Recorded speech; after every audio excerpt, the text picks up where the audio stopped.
Hello everyone. Welcome to my ceiling.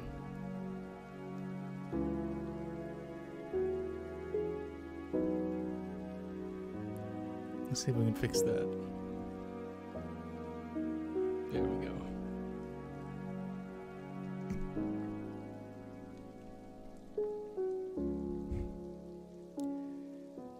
Alright, so today we're going to be working on some of the Superbox stuff.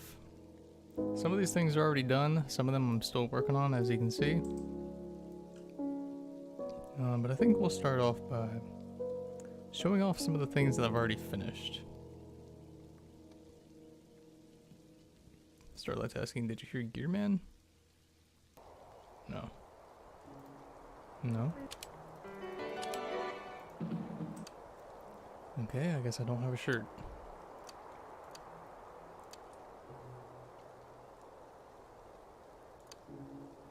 Okay.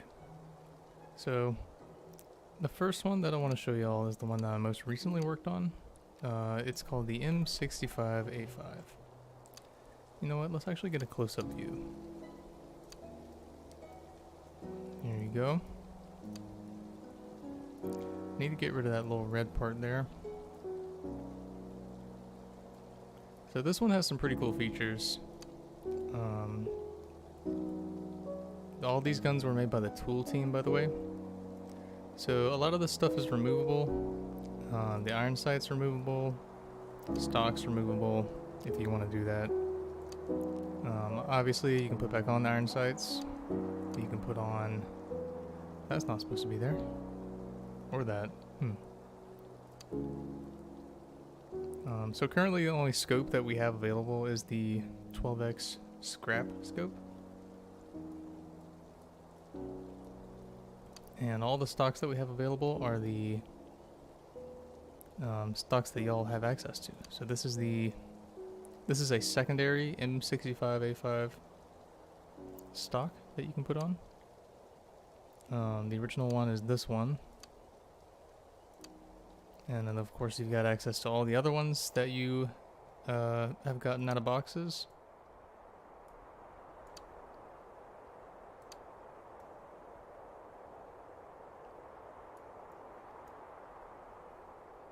What happened to the music?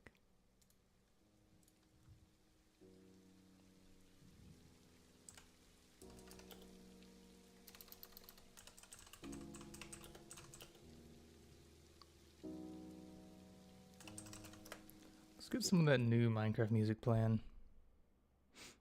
Some of this new stuff's pretty good. That's an advertisement.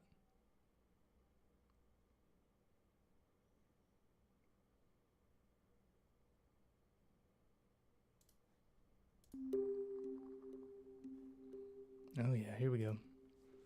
This is some of the new Minecraft music. Alright, so we've got the M65 integrated suppressor. That's a barrel replacement you can put on. And that's basically how it looks. But of course, this is the type of suppressor where you're going to be able to put it on any gun that takes the 6.8 rounds. So why don't I go ahead and put that back to the way it was. Wait, why doesn't the other barrel show up? Oh, that's not good. Got a few bugs still. So I guess I can show you all how it works. It's the first automatic gun in the game.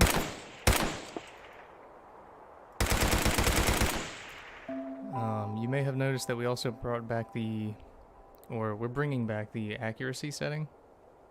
So if you look at the bullets, some of them are a little off from center.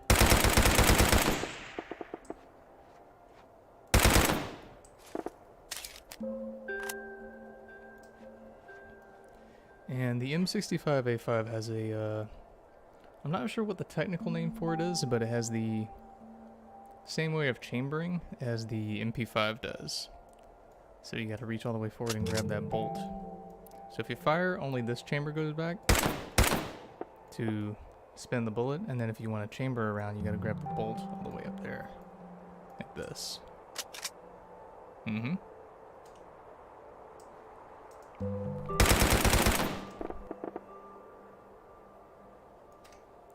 So that one's still got a few bugs I gotta work on. But this one here I think has less bugs. This one's called the Tempest L1. Of course you can customize this one too. This one's got a few choices. Let me show you all a close-up of this one too.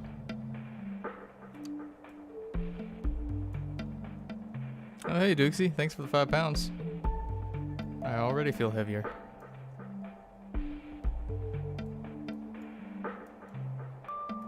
Appreciate it though. Thanks again, homie.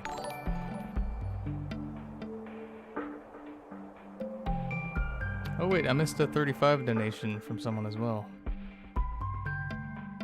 Valkful donated 35. Sweet, thanks Valk. Much appreciated. Hey Chad, can I get the BNL? There's the Roblox user ID. Your streams are great. Keep doing what you're doing. Alright, thanks a bunch Valk. Really appreciate that.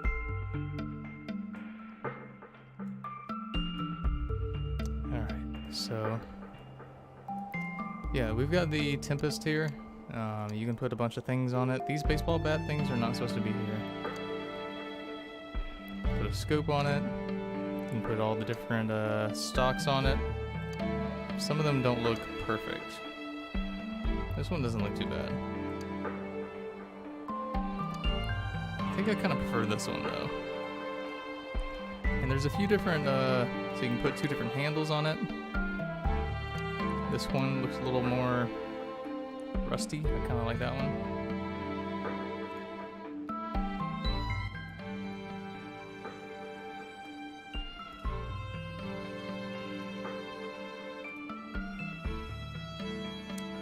All right.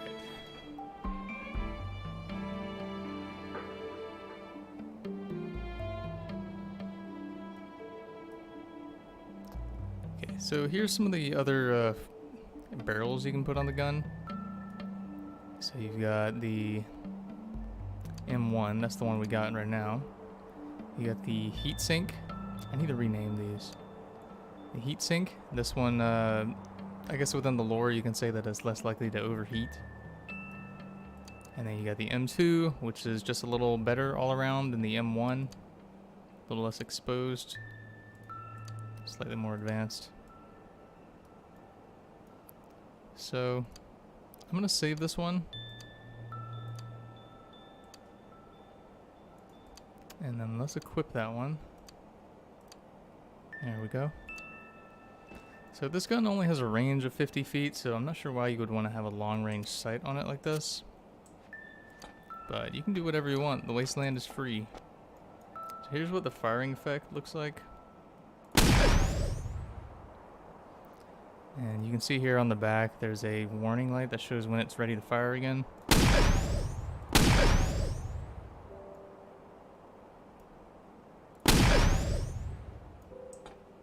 This one's basically just a new generation of the shock breach. So here you can see the full range, 50 feet.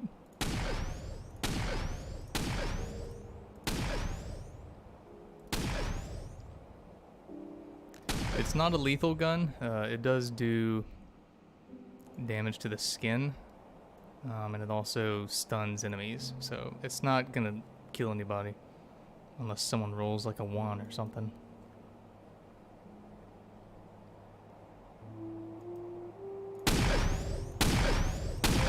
I like the firing effect of this one a lot. The barrel flash and the sound. So that battery up there, that's just what you use to reload. No chambering because it doesn't need that.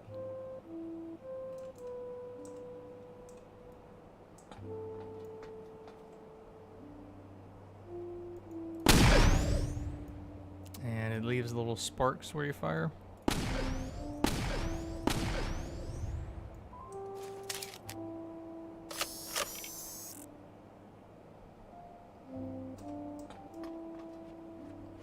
So that's the Tempest and the M65A5. So I guess I'll go ahead and jump in and start fixing some of these bugs that we found while I was showing them off. So the gun used to be called the Tempe, which it no longer is.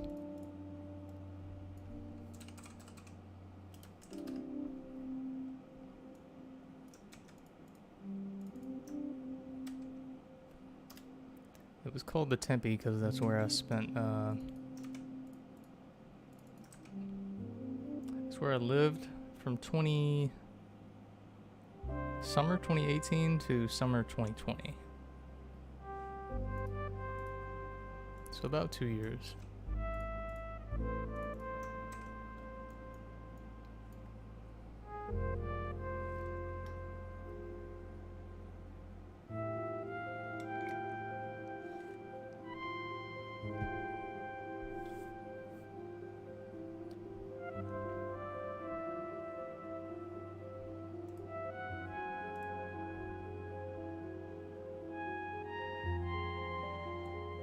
Okay, so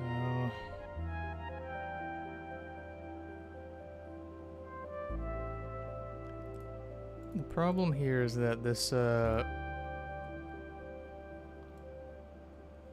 I bring up this gun, it shows 2 attachments.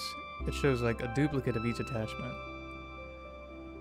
I don't remember which one of these baseball bat attachments showed up when they weren't supposed to. Are y'all able to go back in the stream and tell me which baseball attachments were the ones that showed up? I think it was like grip, flint, baseball bat gray. Okay, so that's one of them. Let's see what's going on with that one. Yeah, that's not supposed to be a sight. What is this supposed to be?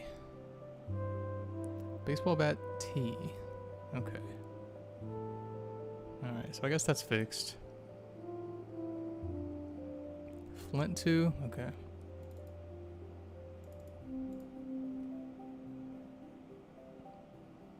Baseball bat grip.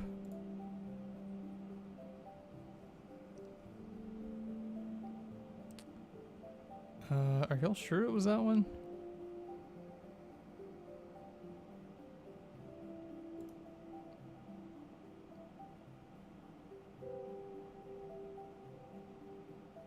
Oh, handle wrap flint. Is this even supposed to be here? Are these duplicates? Hold on. Let's take a look. Oh yeah, these are the exact same. Okay, so in that case, I'm just gonna delete the handle wrap because I don't think that's supposed to be there. Alright, what other bugs did we have?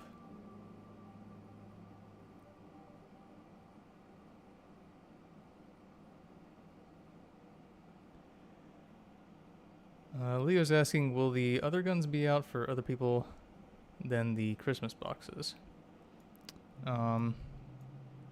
So these guns here are not going to be for anyone other than the Superbox people.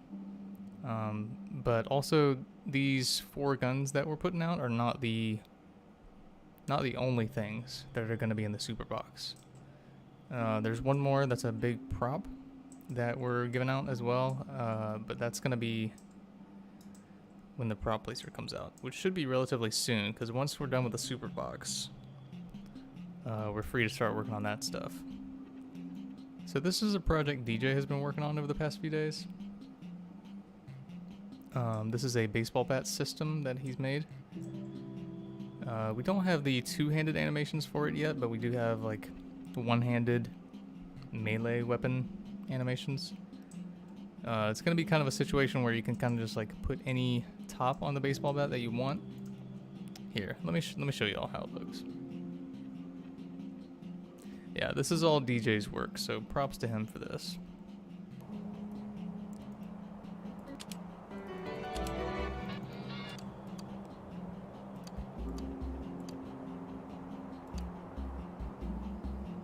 Alright, so let's bring up the baseball bat. Okay, so we're not sure if this is going to be like part of a Game Pass or part of a just something free or something that's in the shop yet. we're still discussing that. So you got the base bat here, and you can change the materials of it.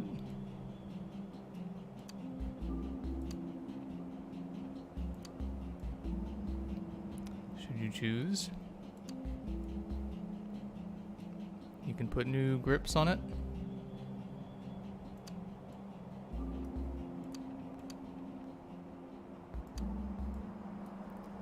And at the top here is where you put in all the extra attachments. So you got the blade attachment on the baseball bat. Of course, you can just put nothing on it. Spikes. You got some nails. Rusty nails. Good old Apocalypse. Sorted nails. So this one's sorted directional. And this one's just sort of like a metal, putting an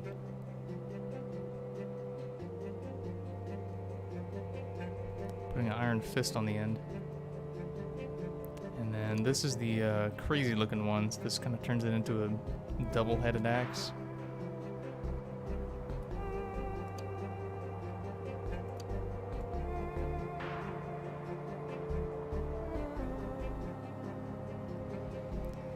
So yeah, that's the baseball bat.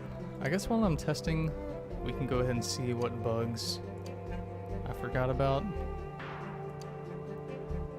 So let's double check the Tempest.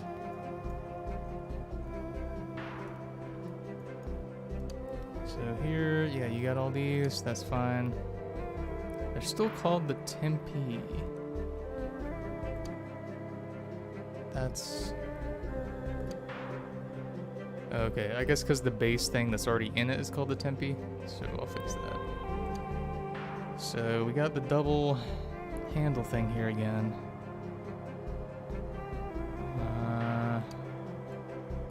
Okay, so that one looks good. This one looks the same.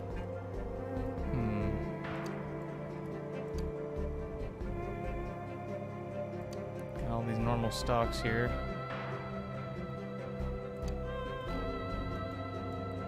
So I think we still have the problem with the suppressor, where you can't, yeah, the barrel doesn't pop back up after you delete it. And also we have the problem of you can put another suppressor on your suppressor. So I'm gonna have to fix that.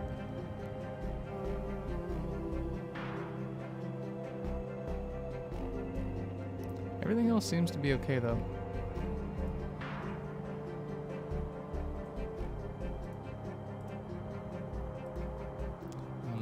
Love it when Roblox glitches out like this.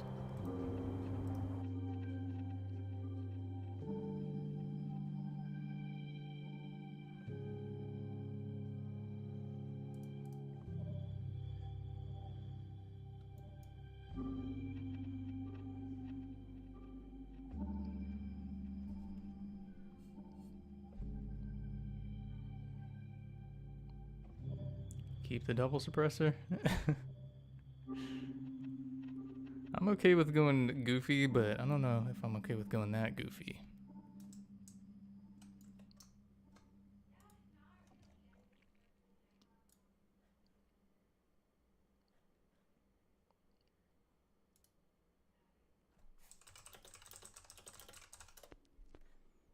Let me send a message somewhere though, real quick.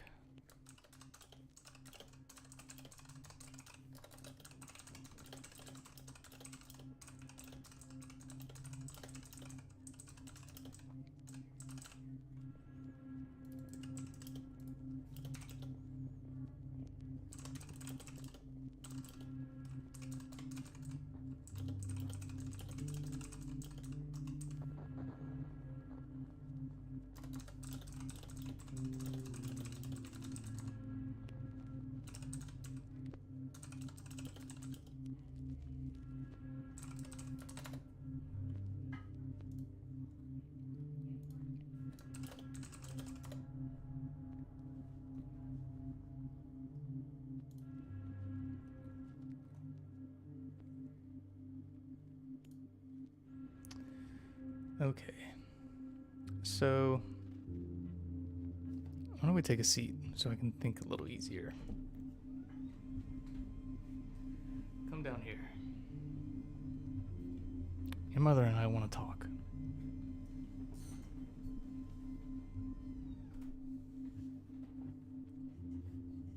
We haven't been very happy for a while.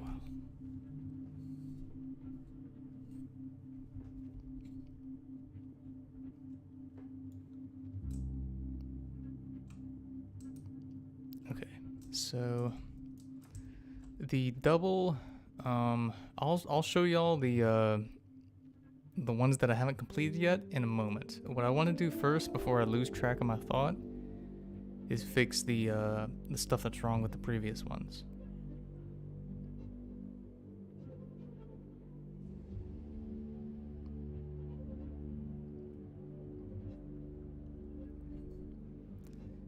Okay, so first of all, in the tool itself, the attachments are still called Tempe. Yeah. Yep. Okay.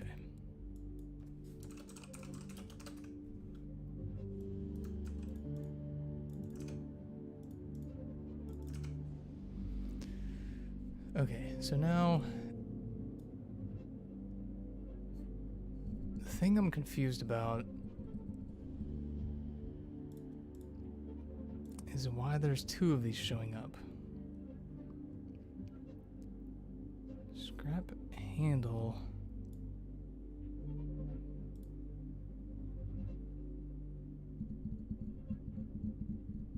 Why is there two of these showing up?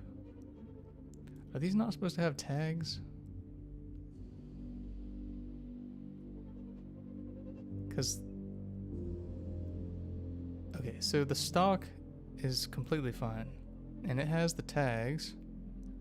I see that there. What about this? That's attach point. Handle assembly. Attachment. Handle assembly. I see it right there. This is really strange.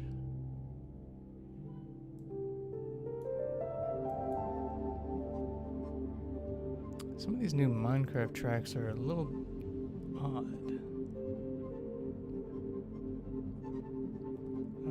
Fricks is asking, is the Mendel supposed to be based off the SIG P320 M17? I'm not gonna lie to you, I have no idea what that is. But no, it's not. It's a gun I made up in the year 2011. And every time the Mendel appears, it's slightly different.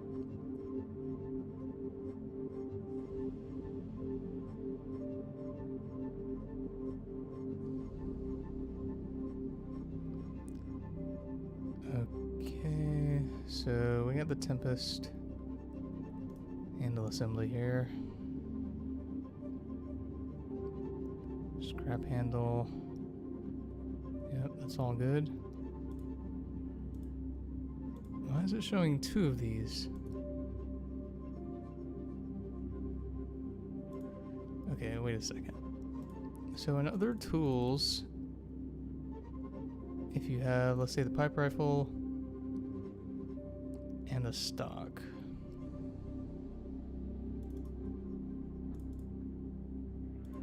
Do these have tags? They do. What?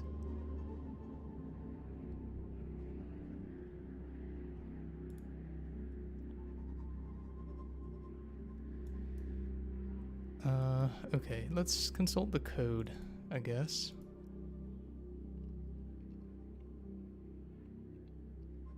Tools and rigs.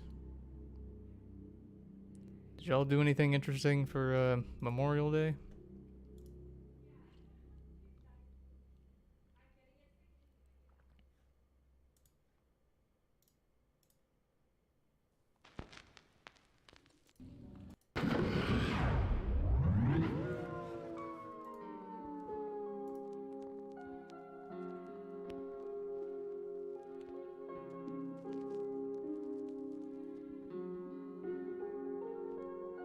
What am I listening to?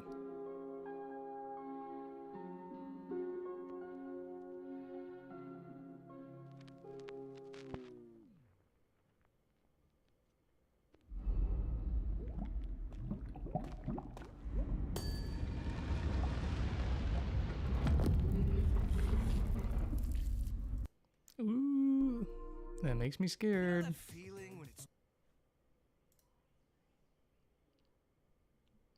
The music was kind of nice. I wish it was more of the track.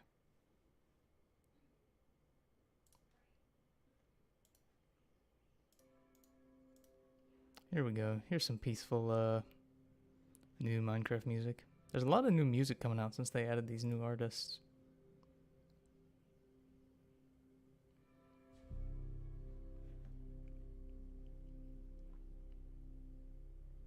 Sounds like a lot of y'all had cookouts. Okay, so the tool bench is what I'm after. Tool assembly frame? Question mark? Tool assembly template? No. Tool part.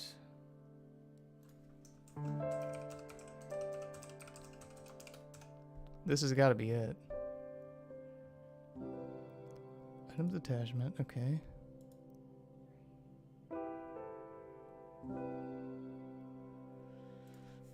Okay, you know what, let's print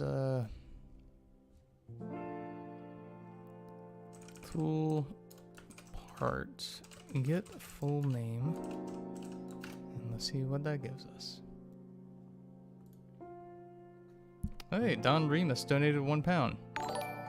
Thanks, Remus. Much appreciated.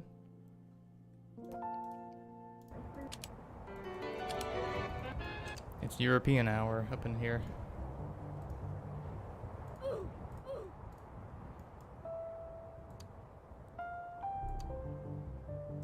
Okay, so the Tempest, let's see if we got that double handle issue. Yeah. See, that's just so weird. It's printing 2 for both of these. But why is it doing that?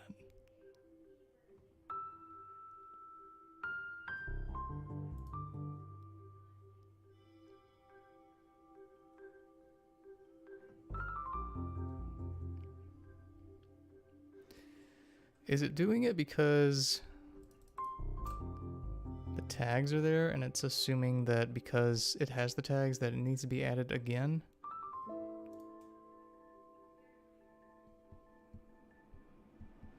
So, okay, so for all the tags that it has, if the attach point has the tag, oh.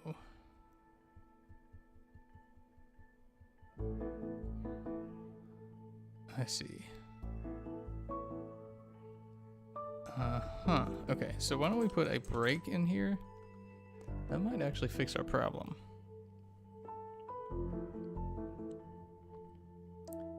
Pogo Pota.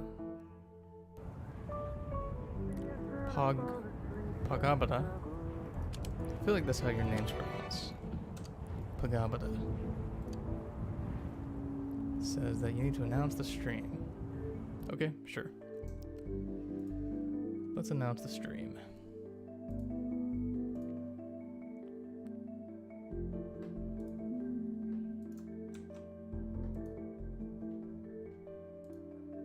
Boom, boom, boom, boom, boom. Boom, boom, boom, boom, boom.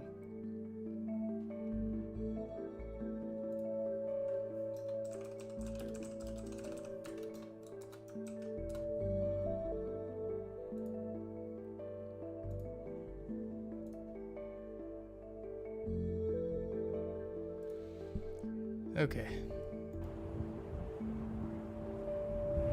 Don Remus donated another £2. Thanks, Remus.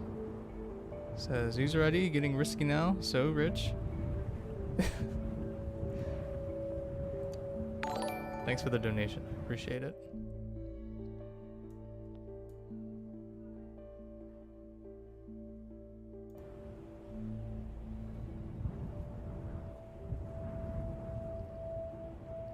Oh, someone was asking about the face section. Yeah, I guess I can show that off. That was the work of Alice.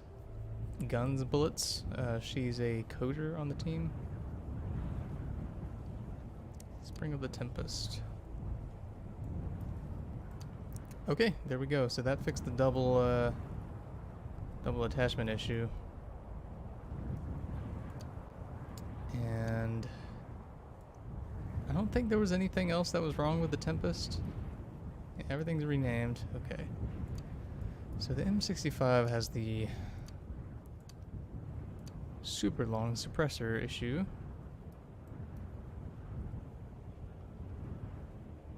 Other than that, I don't think there's any issues.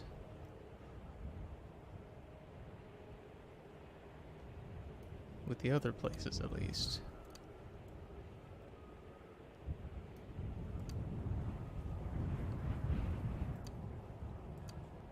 You can put on whatever stocks you want. Alright, let's see what's wrong with the barrel here.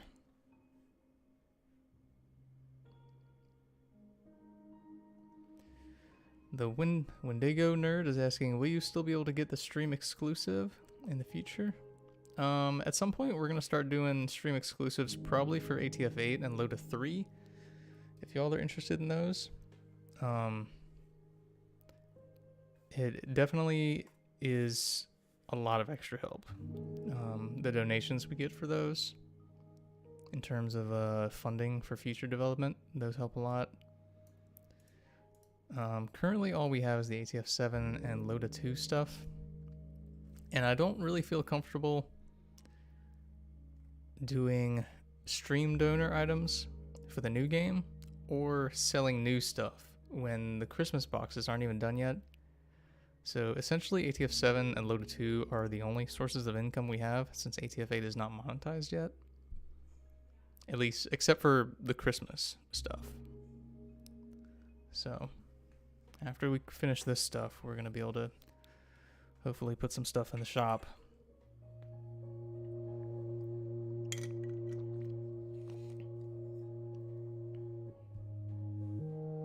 Matt says, what's your favorite ATF 8 faction?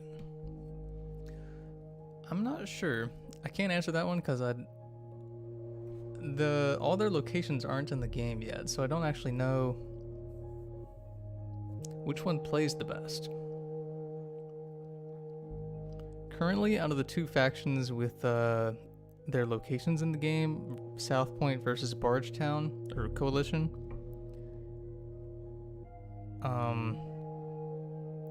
I'm definitely Bargetown. Sorry, I'm not based. I am a millennial after all.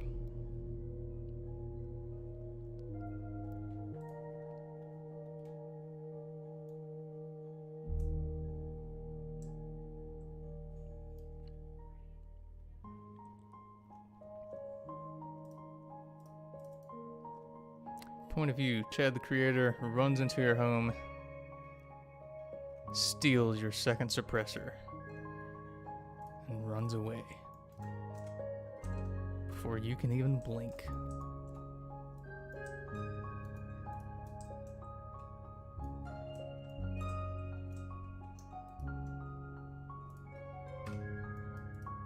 This is me stealing y'all's second suppressor. Give it to me. Alright, so M65 short barrel. I'm guessing that I didn't put that into the attachments. Or did I? Let's see. Short barrel, nope, there it is. But the attach point is... I'm guessing it doesn't have the right tags. If I have hot swap barrel. Hot swap barrel slot. Okay. What attach point tags does this have? Barrel.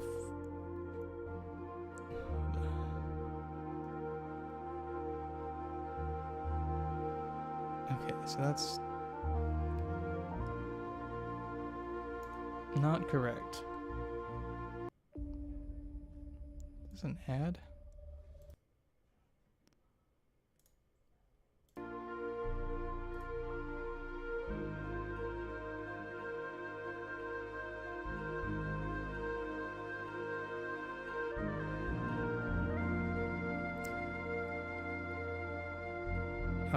Just to clarify for everyone who has questions about ATF7, we are in the process of fixing bugs with it, because it seems to be in a bit of a sorry state. At some point, we probably will stop supporting ATF7 completely.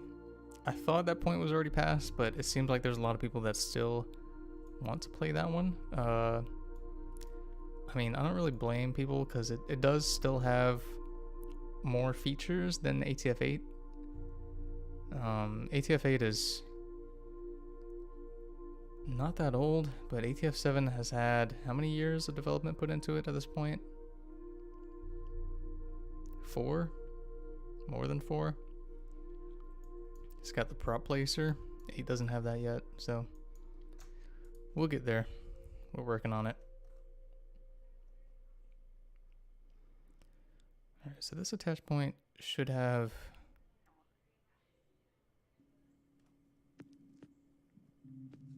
M65A5 hot swap barrel. So that's not a thing for some reason. Hot swap barrel. A lot of very specific tags here. Attach point. Where'd it go? Hello? Oh, there it is. Okay, so there's that, and it's got the tag down here. Okay, so now this should be... Here's the question. Do I want to put that barrel slot into the short barrel? I think I do. I do, and I'm going to make it attach point ID 0 because it's inside of an attachment. And I believe I already coded the system so that it would work with this kind of stuff.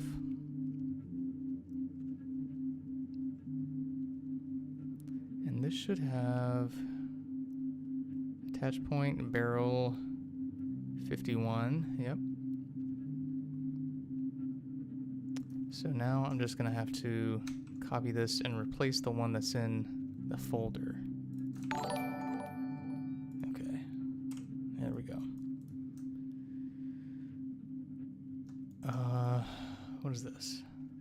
Attach point. Oh, I chose the wrong thing there, didn't I?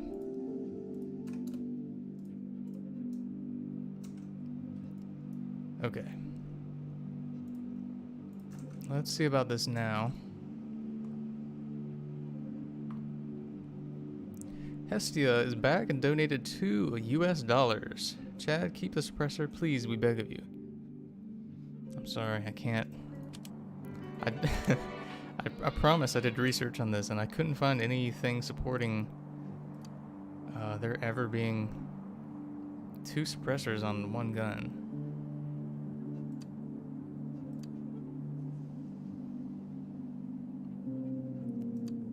Alright, so let's find out if we fix things. Alright, so let's take off our iron sights. That's good. Scope. Stock. That still looks good. Now the hot swap barrel is where things get. Okay, so we got the suppressor. Let's put that on. Okay, so that took away the attach point.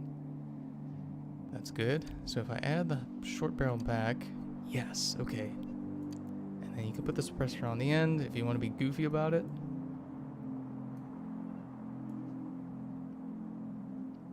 And then if you replace this with the suppressor, what happens? Oh, that's perfect. Okay, that worked out well. So now the only thing I need to do is make it so that when you add a suppressor, it adds a modification to the sound, the firing sound.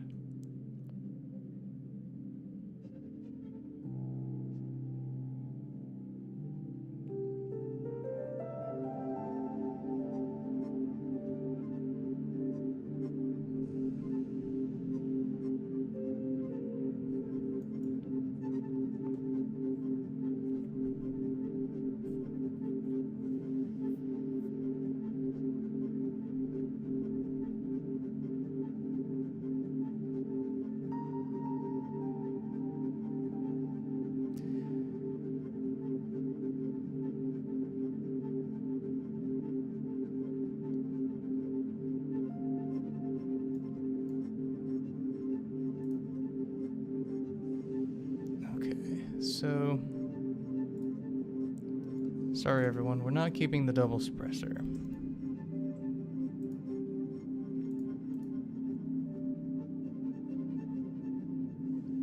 Okay, what was I gonna do? Oh yeah, I was gonna make it so that it modifies the sound, the firing sound. What other modifications do we have? Mod, magazine capacity.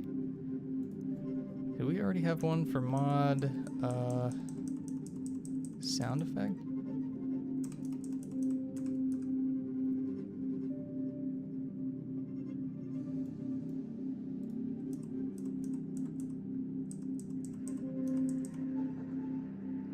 Doesn't look like we do. Function, so that's for the scope.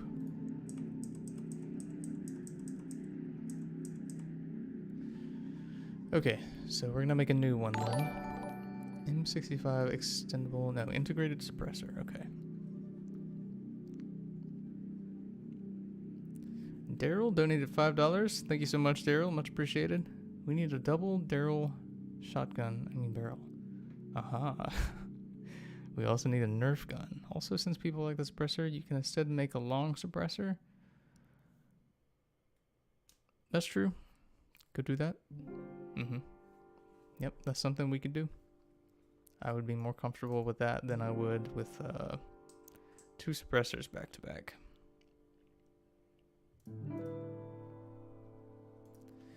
Okay, mod.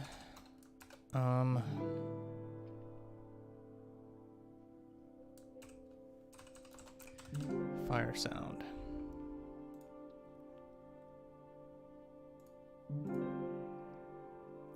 Okay, so now when we get to the fire effect,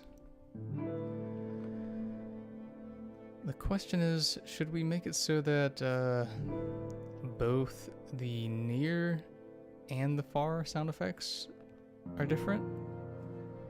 That's what I need to figure out.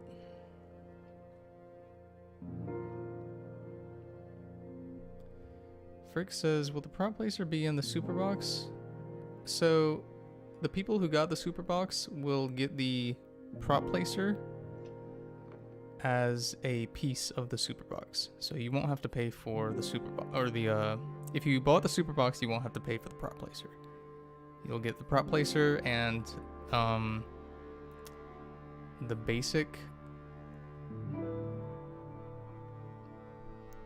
set of stuff that comes with it. Usually we have the prop placer have like maybe 15 to 20 basic sort of Wastelander props, and then you'll also have that exclusive, the exclusive Superbox props.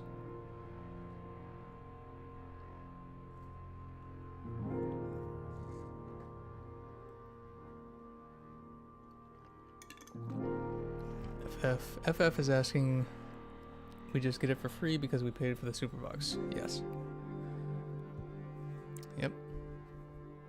I mean, that's how it was in 2019, at the beginning of 2019. Everyone who bought the Superbox got the beta prop placer. So, figured it was something we should probably do again, especially for how long y'all been waiting.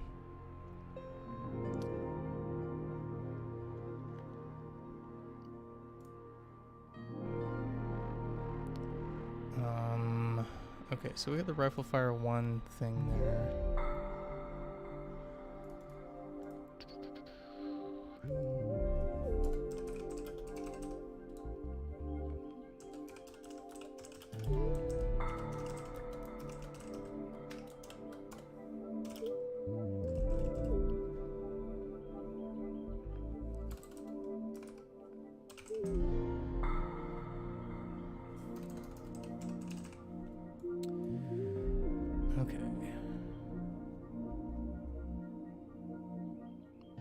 Jack Bandus is saying you should make the exclusive prop some sort of house or cabin.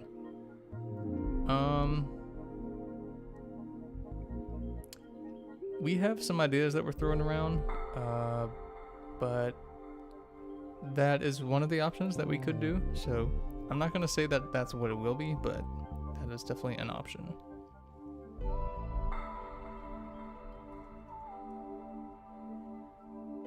Okay, so where is the mod stuff added? Mod. Full base name.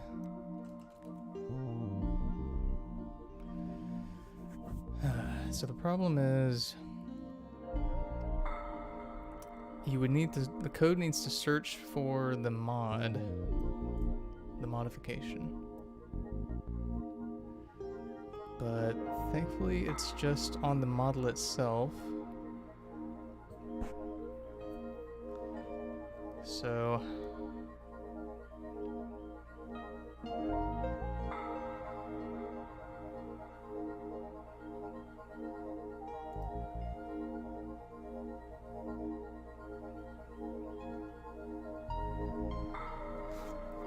you're not loading this from the tool bench, you're loading it, the server's loading it and then throwing it on your character.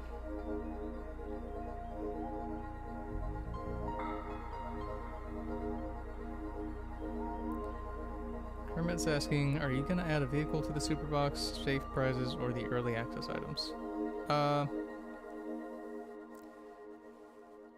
I don't want to get us into mounts or vehicles just yet in the lifespan of ATF8. So I'm trying to avoid those, at least until we know what the full scale of the map is going to be after the Black Mountain update.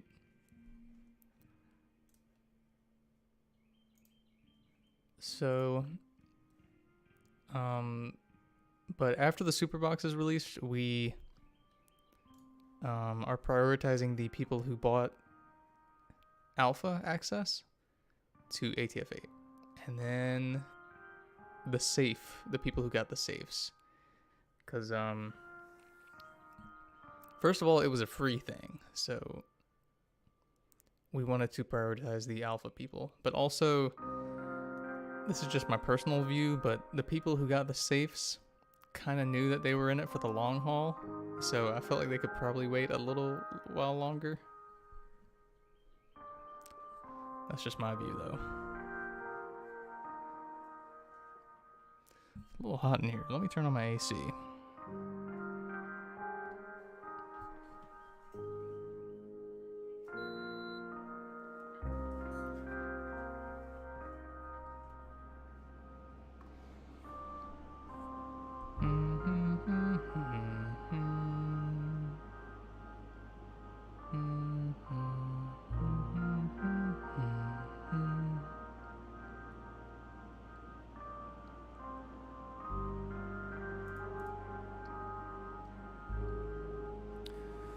Let's see. We got some questions here. Skybernade says, do you think that the Black Mountain expansion is going to be as large as GMC from ATF7?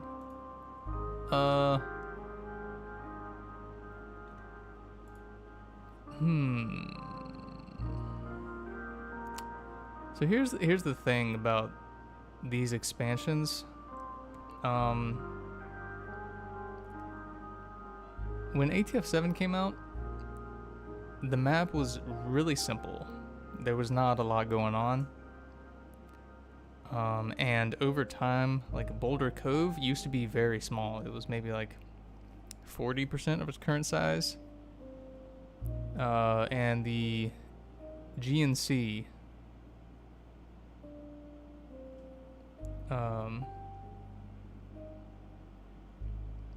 was smaller as well. It didn't have quite as much stuff going on.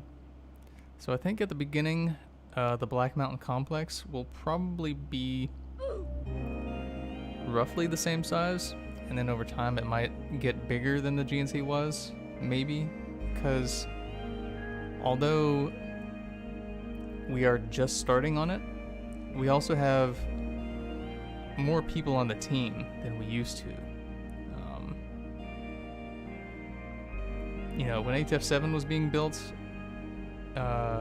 we had a small handful of people, and it was still like me doing at least 30% to 40% of the building of the whole map. At the beginning, that is. And then for ATF8, I don't think I've even built 5% of the map. I've been doing so much coding.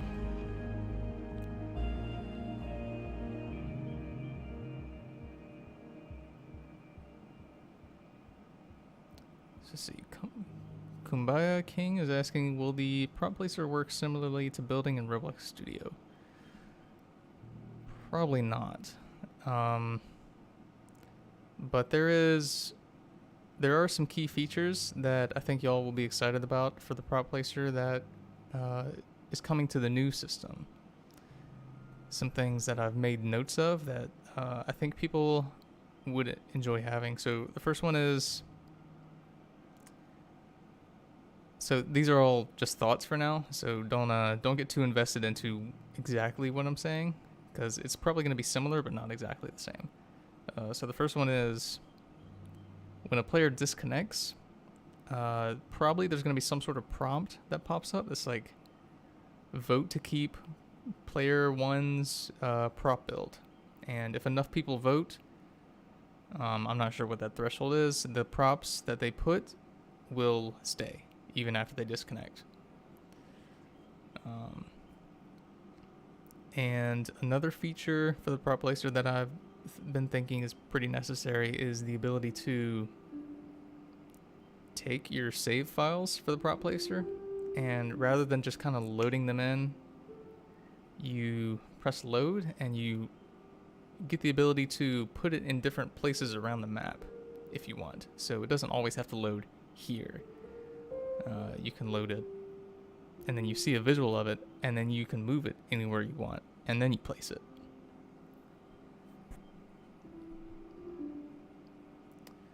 And then the third thing that I wanted to add, which I think would make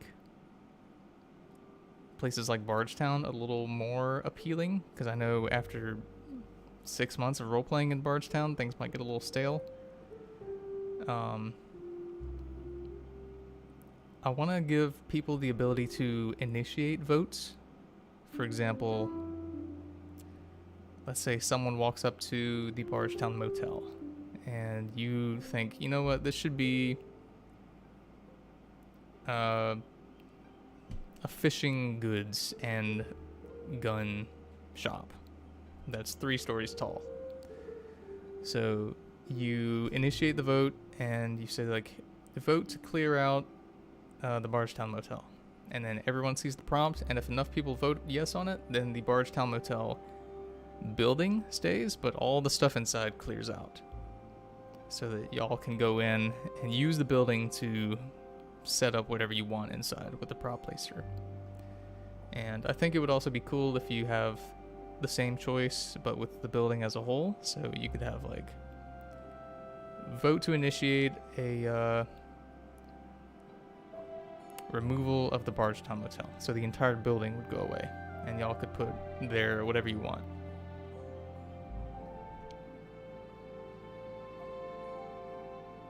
Merc says Flashstorm is going nuts over the weapons. I hope that's a good going nuts. I hope that's a good thing. I've seen Flashstorm go nuts over things, and I never know these days.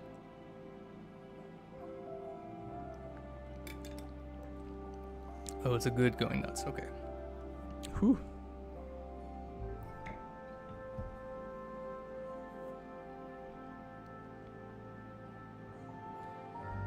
Sam says, when do you think the new update will be out? I can't give an accurate estimate on that. We're working on it.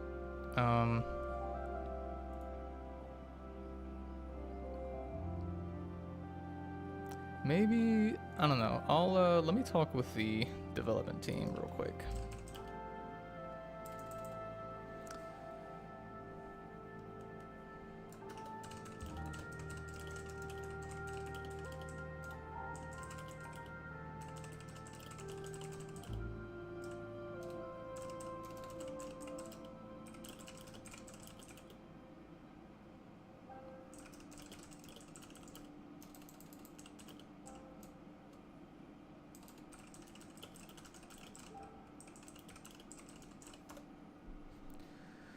I'm gonna wait and see people's responses on that.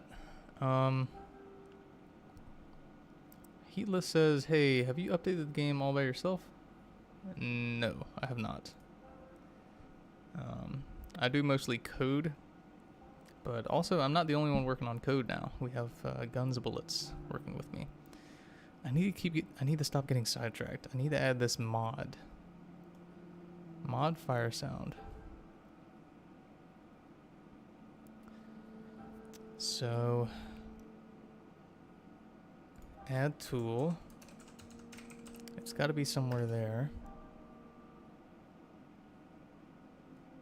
Nope, not here. This is probably it.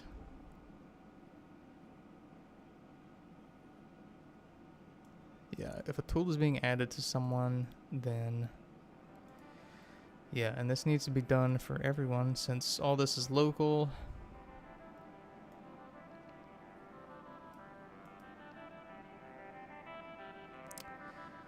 I did notice that it doesn't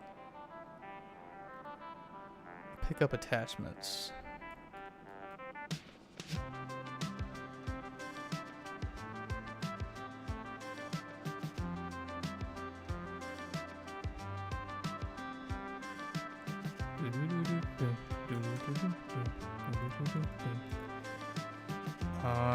So wait, do we have a place that picks up attachment? Yes, we do.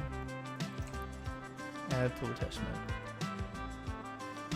So if attachment model is yours, then do one thing, else do something else.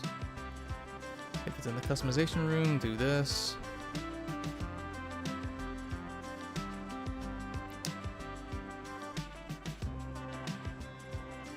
Wait, so if it's not in the tool bench,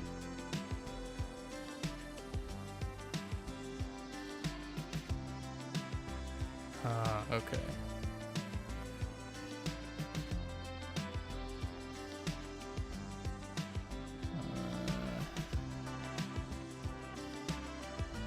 You know what? Let's do this. If well,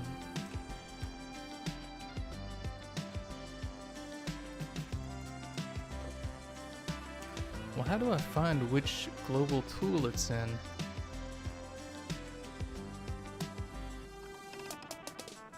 I guess it's gonna have to be this.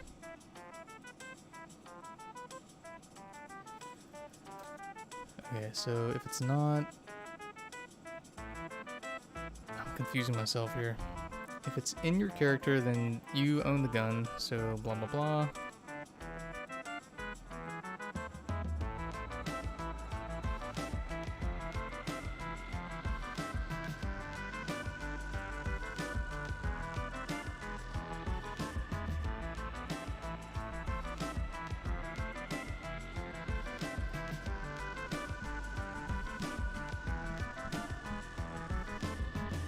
But it says return on each of these. So it's not doing anything afterwards. So we can't exactly put it below here, can we? And this says only if it says mod tool base name. So...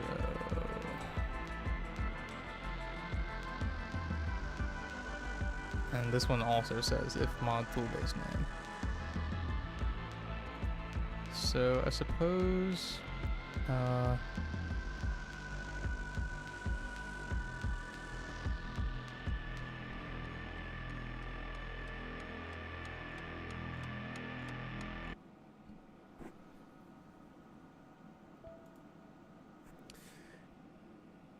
here's an idea. Local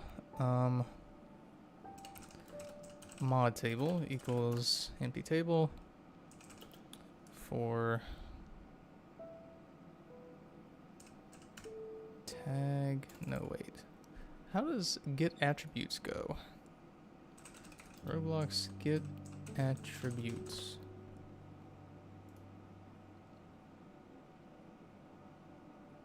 Okay, so it's name and value.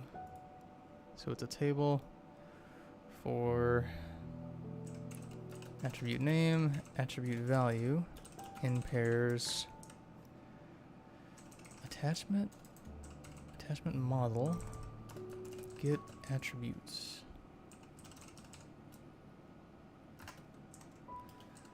And then we're gonna say, oh hey, it looks like Mr. Guest donated, what is that exactly? 5,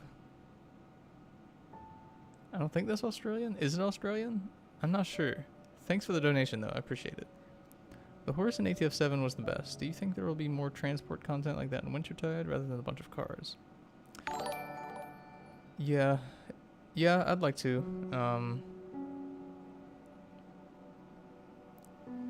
The horse was a ton of work, like months of work. So I'm glad that y'all got some enjoyment out of the ATF 7 Load 2 horse. I can't see it being that difficult to do it again since the system isn't all that different. Hestia donated $2. Thank you, Hestia. Much appreciated. Maybe a Volkswagen camper for the Superbox prop. We're gonna put something good, so don't worry.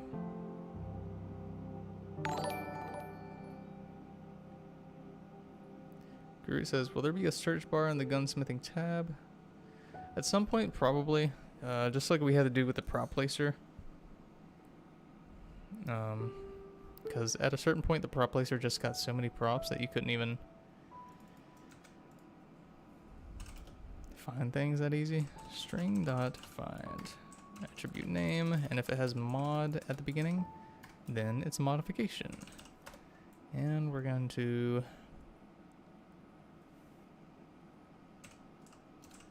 insert into mod table the no. You know what we're gonna do?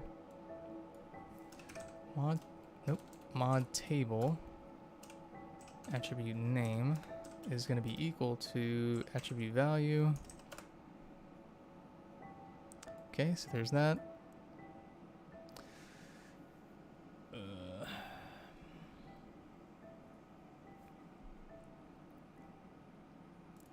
Tool module.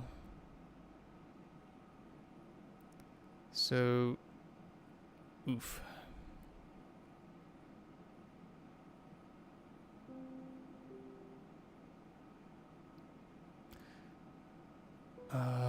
Okay, you know what? Let's put this down here. So what I'm gonna do is say, for tool handle,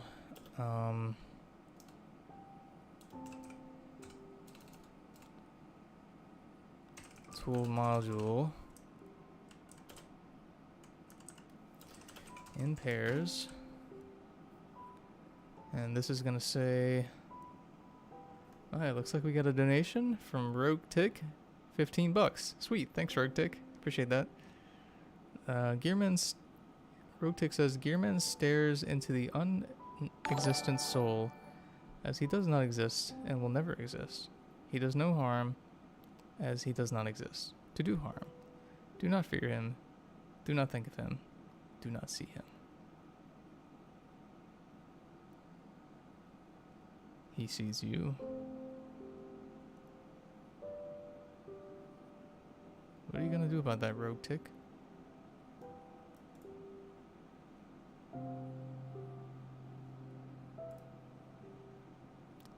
Appreciate the donation though. Thanks again. Kermit says, are you happy that I bought all the Xmas boxes, unlocked all the safes? Holy moly. Been playing since December 2018. Wow. So you joined right at the beginning of ATF 7. It's a long time. I'm very proud of you. You've been around for a lot.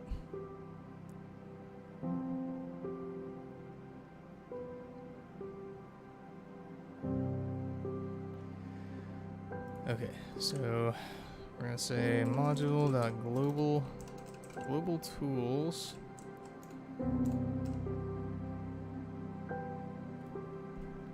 Wait, what?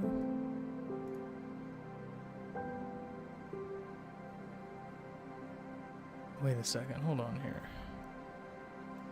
Do I never add this here?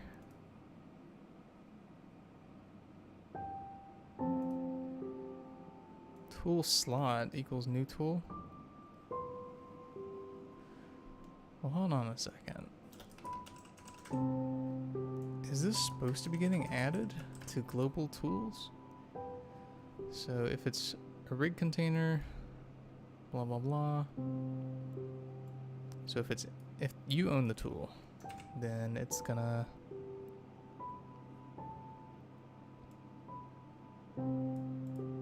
yeah, it really doesn't put it into global tools if you are the one that owns it. Okay then. Very well. So we're just gonna say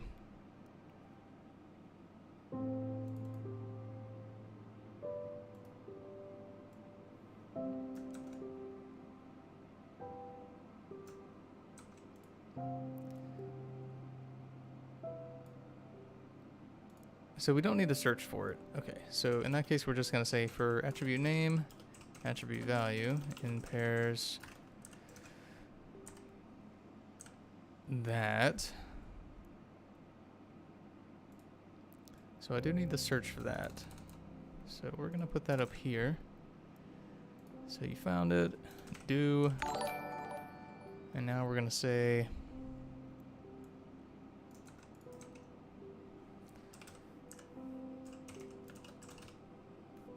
we're just gonna put these into the module itself. Attribute value. We got some more donations here. Let's see. Potato Crisp donated 2 and said smiley face. Thank you, Potato Crisp. Please respell the name. I appreciate it though. Requiem says, I've been around since the early days of the original ATF.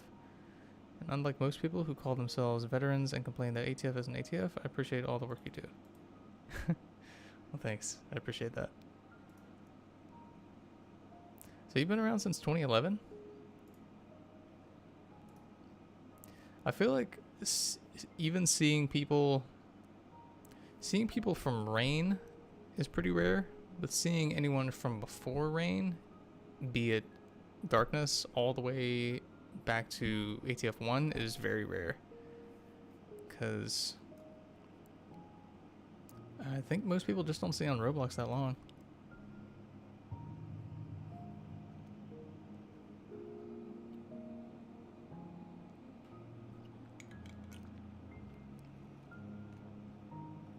Someone says, don't mention Darkness.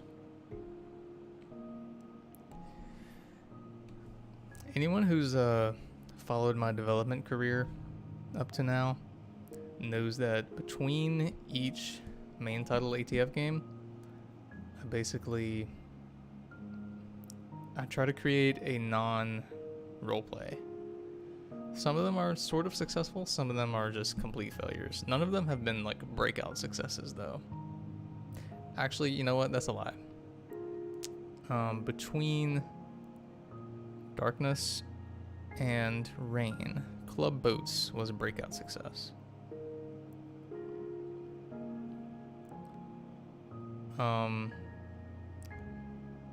After Deep 6, you have Fusion Confusion. That one was, I think people kind of like that one. A little bit.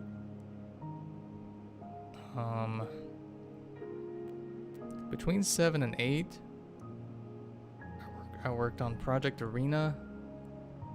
I wish I had more time on that one, because that one was fun. I'll try to come back to it at some point. Okay, so we got our tags here.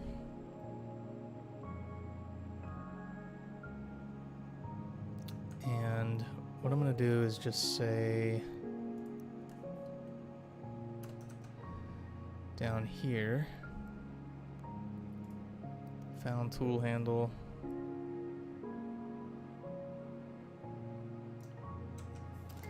We're going to put that outside of here. Oops. if found tool handle, then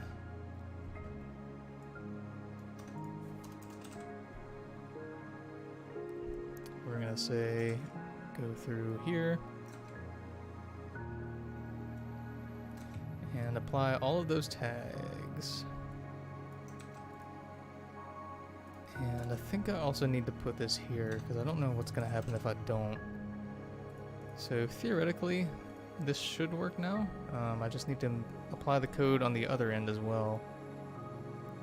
So fire effect. Got a fire sound.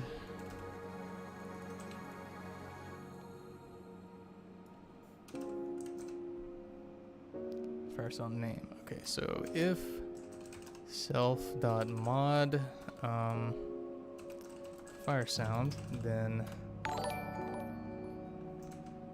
fire sound name is just going to be set to whatever the hell that is. I mean, whatever the heck that is. Oopsie.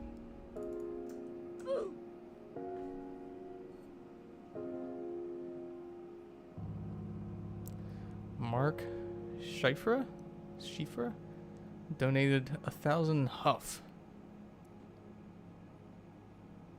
I could use 1,000 huff. I've got 2 questions. Opinions on games like Blastaway and Wild Wasteland, as well as what is ATF 8.5 going to be? People are already asking about 8.5.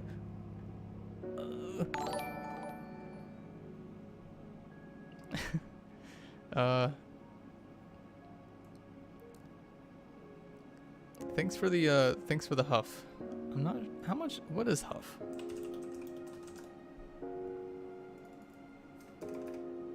Okay, so that's around $3. Alright, much appreciated. Thank you, Mark. So 8.5, I have absolutely no plans at the moment. I don't even want to talk about 8.5. I don't know what we're gonna be doing in a year and 2 years. My opinion on games like Blastaway and Wild Wasteland,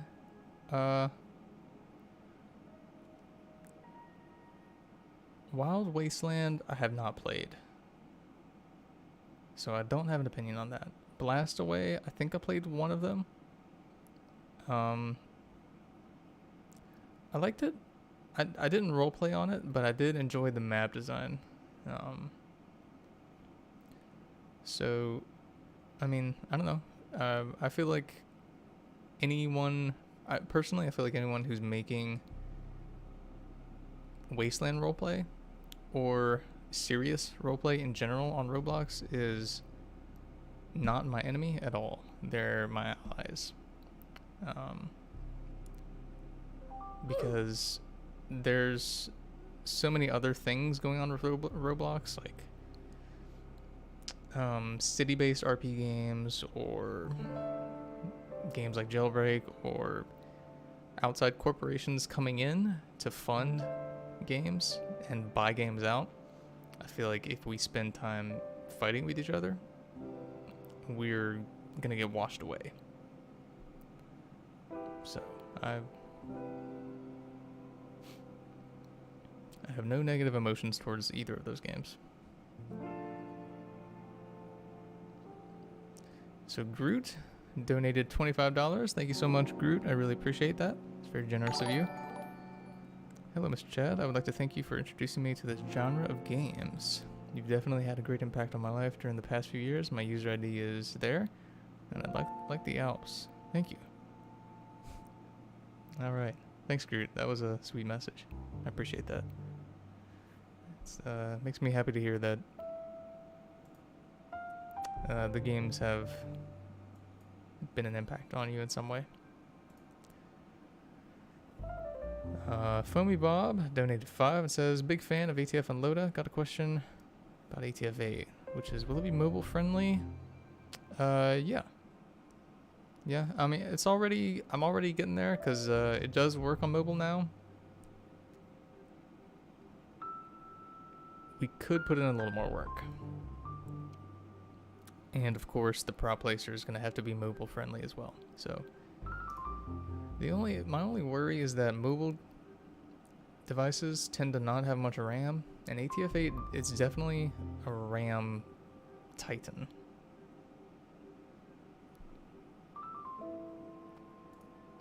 Simulation Insider donated $5. Thank you, much appreciated. Says, what was the idea behind leaving the original lore behind? Honestly curious and why the original lore was left. Thanks for the great games. I'm glad you enjoyed the games. Thank you for donating. The main reason that I work on these games in the first place is because I enjoy doing them. I enjoy telling the stories and building the worlds and seeing people create things I didn't even imagine with the systems that I've built. And that's one of the main reasons that I have not moved to like making simulator games, is because although there's more money in it, I don't enjoy doing it. So with ATF 7, towards the end of it, I was starting to think like, I'm kind of sick of this old lore. And honestly, if ATF 8 had the same lore as 7, I would not want to work on it. So that's when I decided, you know what, I'm going to redo the entire lore to make it interesting for myself again, and hopefully for everyone else. And it worked for me at least. Like, I'm interested in working on 8. I enjoy working on it, which I don't think I would have if the lore was the same as it always had been.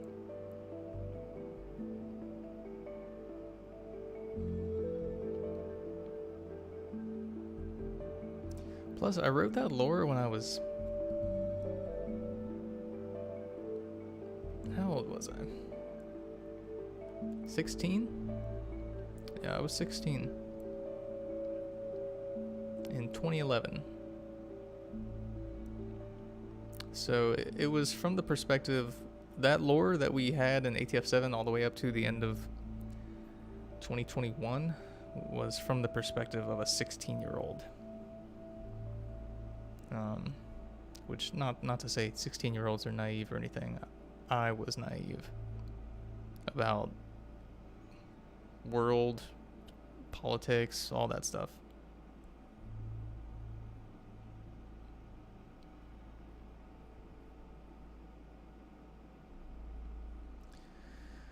Okay, so now I just need to name this sound. The only issue is I don't know if we have a sound. Ambient sounds. I'm gonna mute myself just for a second here, because YouTube and Roblox are both like really annoyingly on top of their copyright. If you sneeze and it sounds like a sneeze that they copyrighted, they'll demonetize the video. So just give me a minute, I'll be right back.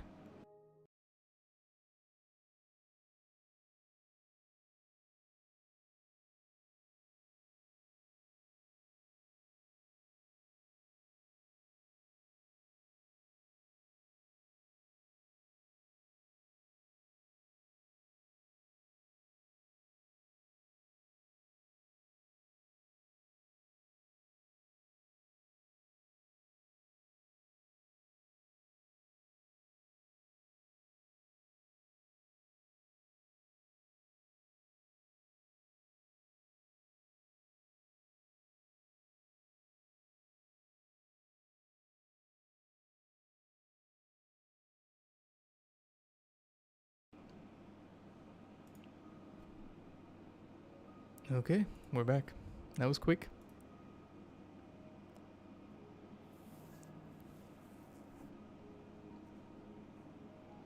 Starlight says, did you ever play Team Fortress 2? I don't know what my hair's doing today.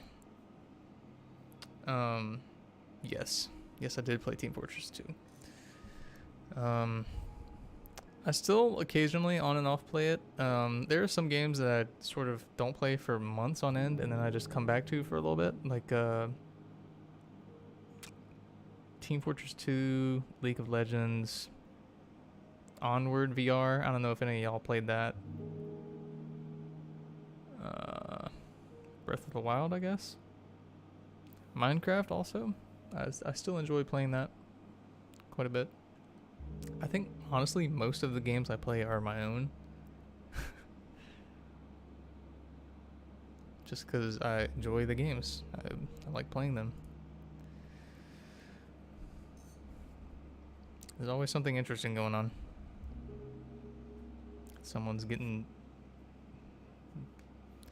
their tail whooped in the streets of Bargetown.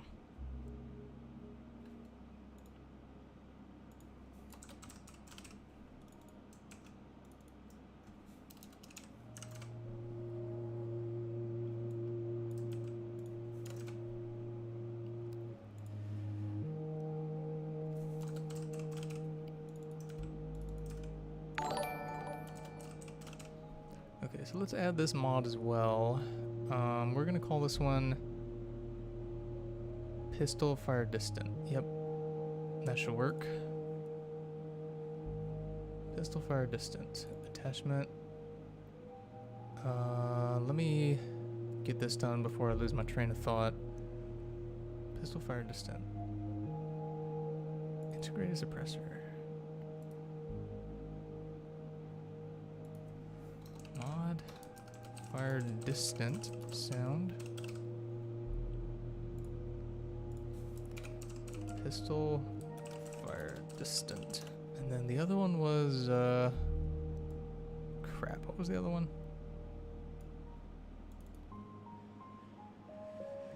Pistol Fire Suppressed 1.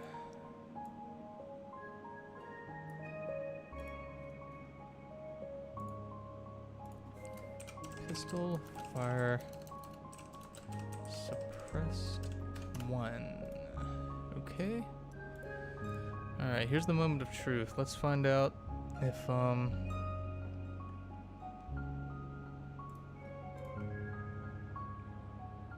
all my work is functional. Alright, so Mark donated 1,000 Huff. Thank you, Mark. Much appreciated. Why are all ATF games except ATF 2 in the US? That's a good question. Europe could be an interesting location for factions and lore. That's probably true. There have been times where I've been considering doing one in Europe. I think I was pretty close to doing one in Russia. For ATF 7, I think, but then I decided not to, just because I think people wouldn't really enjoy that.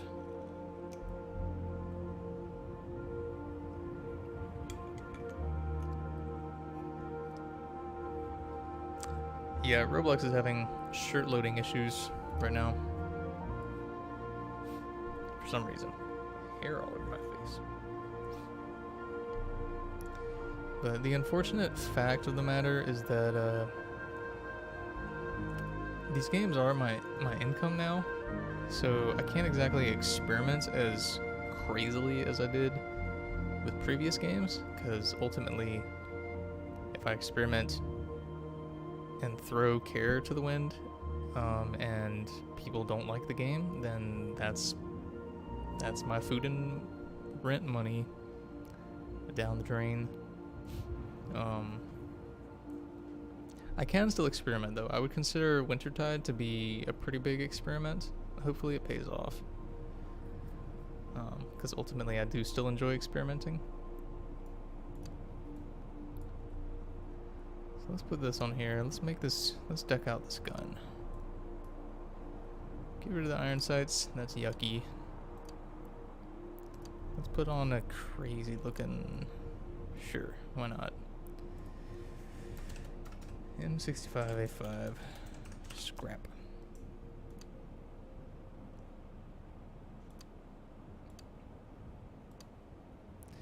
I also do have plans at some point. I'm not sure when I'm going to get around to this, but I want to make it so that you can, excuse me,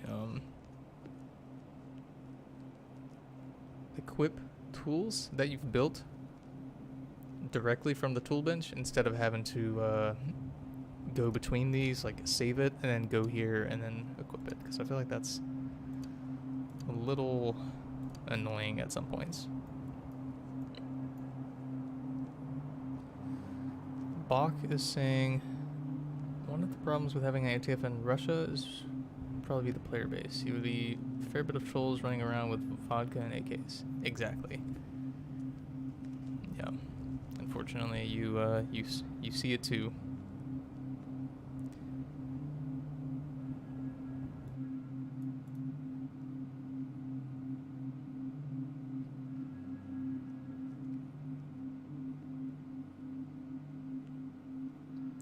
Merc saying, can you roll Gen 26 with moderator in here?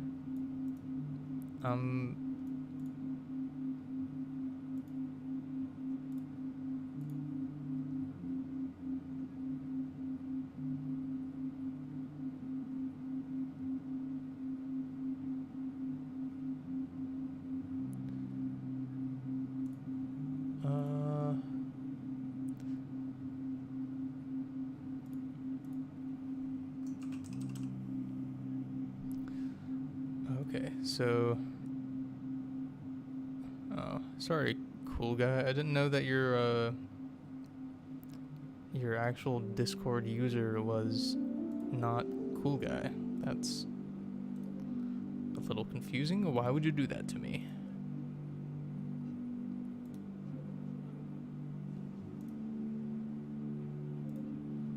There you go, we have a new mod. Alright, let's see if all this work for the mod stuff paid off. Here we go.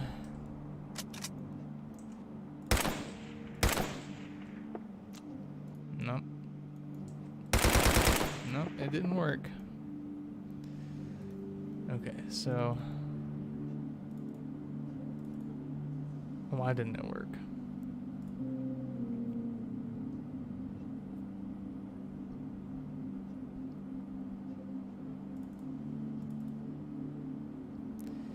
It has the mod there. I see that.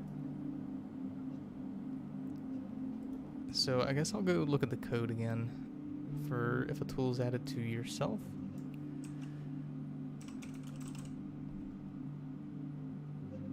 So, okay. So let's print mod table, and then let's print something here. And then here, I guess. And I guess that's what we'll end it at. Let's see if that works.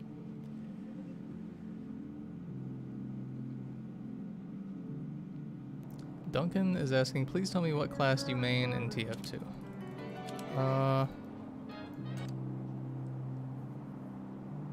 think engineer. Engineer is my main, and then my second would probably be spy when I get frustrated and I just want to go. I do the same thing every time with a spy where I have that knife that when you stab someone in the back, you basically just become them. Your eternal reward, I think it's called. So I'll go to wherever the snipers are on the enemy team, and then I'll just become the sniper, and then I'll just stand there and sort of aim sort of loosely at my own team, like I'm really trying to get a shot, like, oh, I can't get the shot, and then someone looks at me trying to get a shot and they just run by, and I just like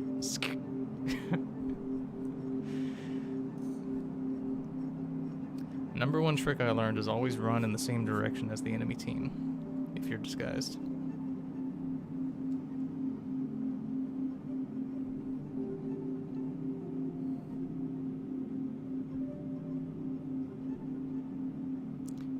Engineer is the most fun to me. The most frustrating too.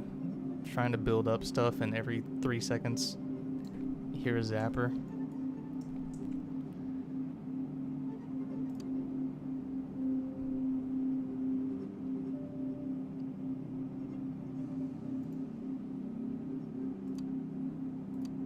Alright, so let's try loading this up again. What exactly happened here? So we got, okay, so we got some mods here, and it says 1, 2.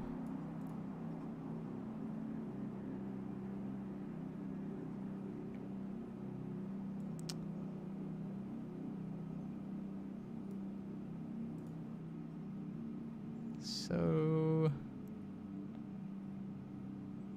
that's confusing because it's definitely applying it to the table. So why does it not detect it here?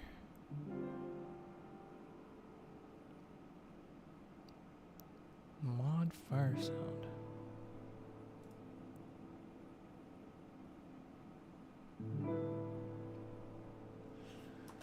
Let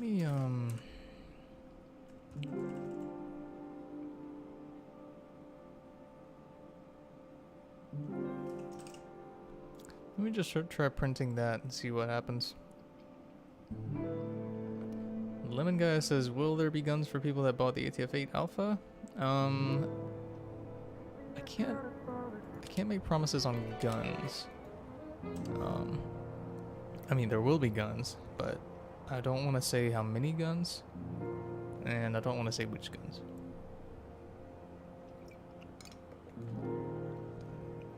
I don't know if y'all enjoyed it, but I was like obsessed with all the different flavors of soda that were hidden around the map in 7.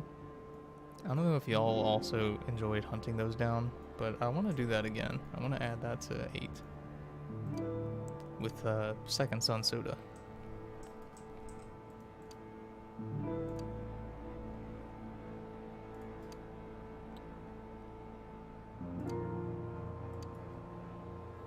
Oh yeah, the pickaxes were awesome.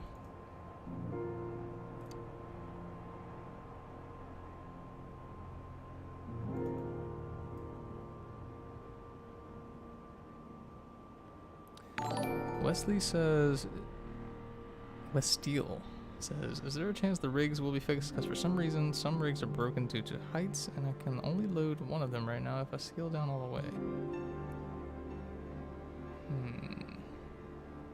I'm honestly not sure what might be going on there. Is that a problem that everyone's facing? Oh wait, Sharky said Canadians here. I don't see him.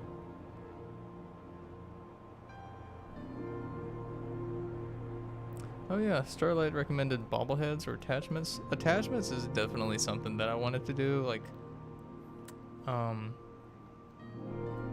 since the beginning of ATF-8, I was thinking what would be cool is different locations around the map. Let's say you find you know how objects you can obtain have like a sparkle around them? You could have like I don't know, a rusty knife of some sort that sparkles, and then when you obtain it, any gun that has an undermount, you could put that rusty knife on it.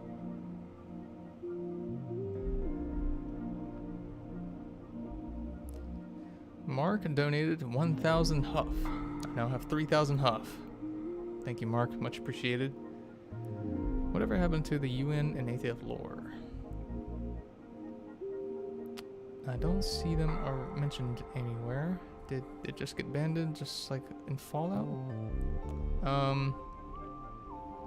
In the new lore? I mean, unfortunately, the UN is just kind of, at least in my opinion, maybe this is wrong, but they seem to be sort of ineffective for the most part.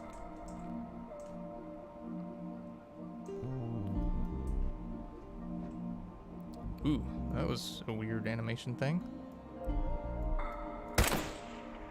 Okay, so we printed. Let's see what we got here. Yeah, so the mod setting isn't there.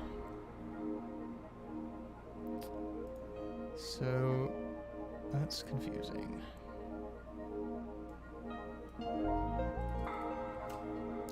So why isn't it there?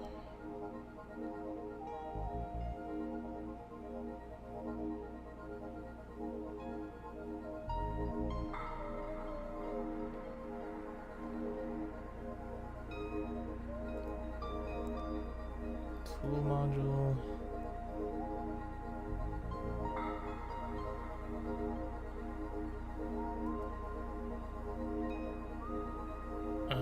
That's really confusing. Okay, you know what? Let's print this here. And then let's see what that gives us.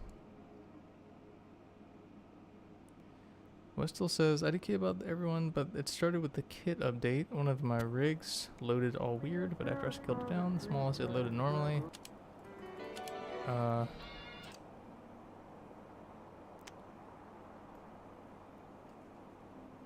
If I had to guess,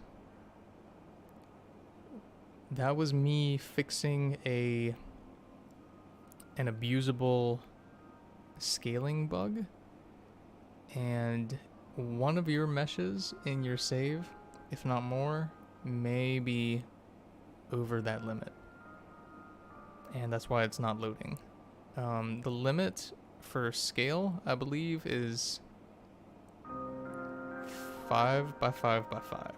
So basically the height of a default Roblox character in all 3 dimensions. It might be 3 by 3 by 3 though. I can double check.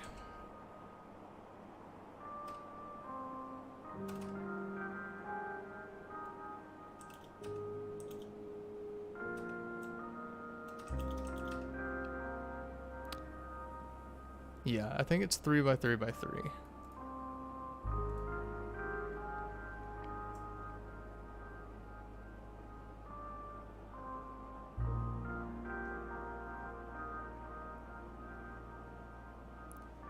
Eagle donated 10 bucks. Thank you so much, Eagle. Much appreciated.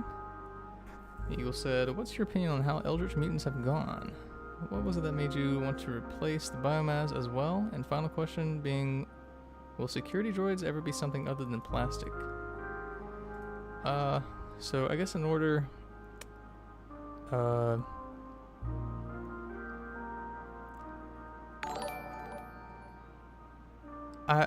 I actually like the way Eldritch have gone. The only thing I think I need to do a better job of myself of getting across, which I think I did a little bit with the in-game guide, is that Eldritch are still living creatures. So, you know, an Eldritch the size of a bear wouldn't be harder to kill than a bear. You know, a single well-placed shotgun blast on a grizzly, it's out of commission. And the same would be true for an Eldritch the size of a grizzly. So I think that's one of the issues that people are facing, is that Eldritch are being treated in some regards as if they're actually Lovecraftian Eldritch abominations, when really they're just sort of insane looking living creatures. They still need to eat, they still do all that. What was it that made you want to replace the biomass as well? I just like this new concept for mutants more than the old one. The old one, again, was designed when I was 16, so I felt like it was time for an update, and y'all don't know everything there is to know yet about the new mutants either.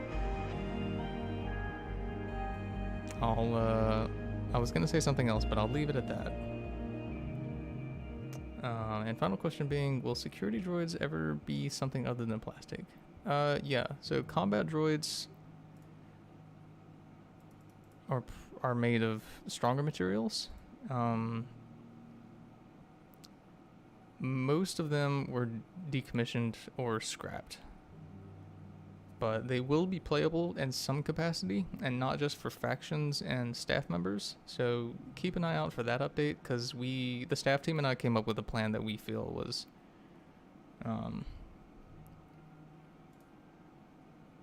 decent for being fair, as well as keeping things from getting out of control.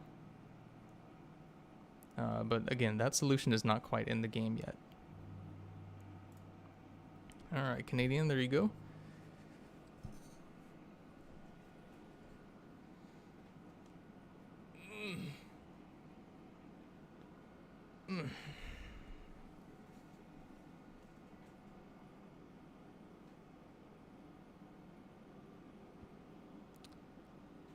Dusty says, pre-stasis mutant roleplay has so much more depth than mutant roleplay in 7.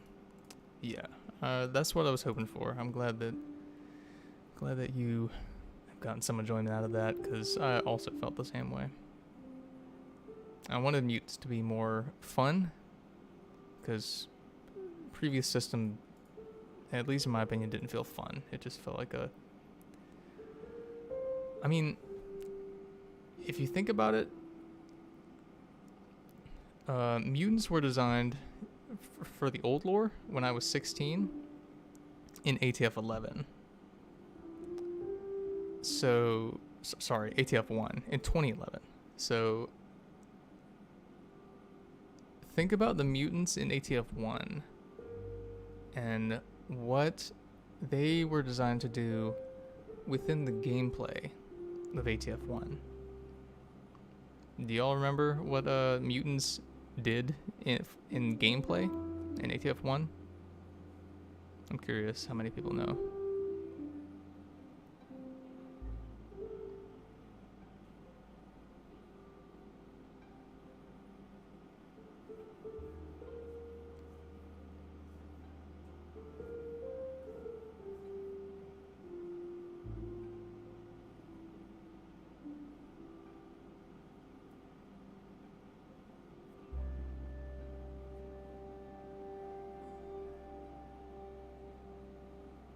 Red Wizard says, are you the voice of Big Bad Bradley? You sound and use the word choice of him. No. No, I'm not Big Bad Bradley. It's not me.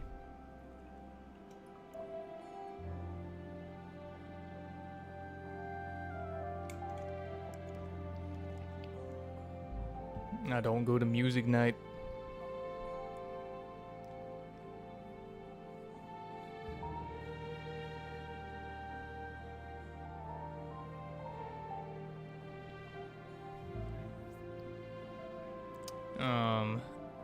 So yeah, little Timmy, I believe, was the first person to get it correct. Little Timmy said 4 CRP. So yeah, that's the correct answer. The original mutants in ATF 1 were not only meant for CRP, but for literal combat.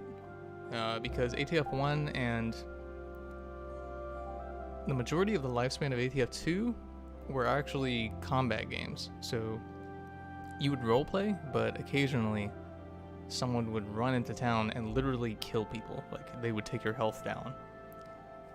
Which, needless to say, hurt roleplay, the quality of roleplay, which is why eventually the games became just strictly roleplay. But that's how mutants were designed, to be literal combat machines. And that's the way they stayed until the end of ATF 7.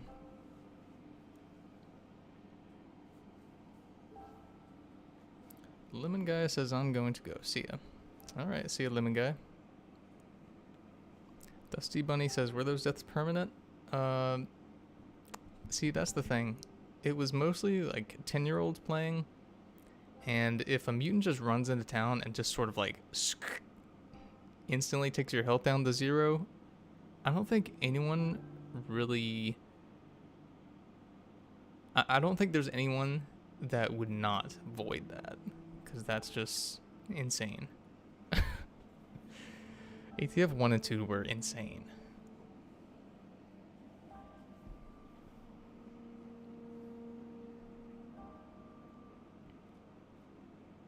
Okay, what am I doing here? I was looking for... right, I'm trying to equip this tool. Alright, so what do we got? We got 4 prints here, because there's 4 attachments being added. So that one doesn't add any mods. This one doesn't add any mods. The third one, no mods. Fourth one, no mods. That's really weird. Okay, so why is it not adding the mods as it should be?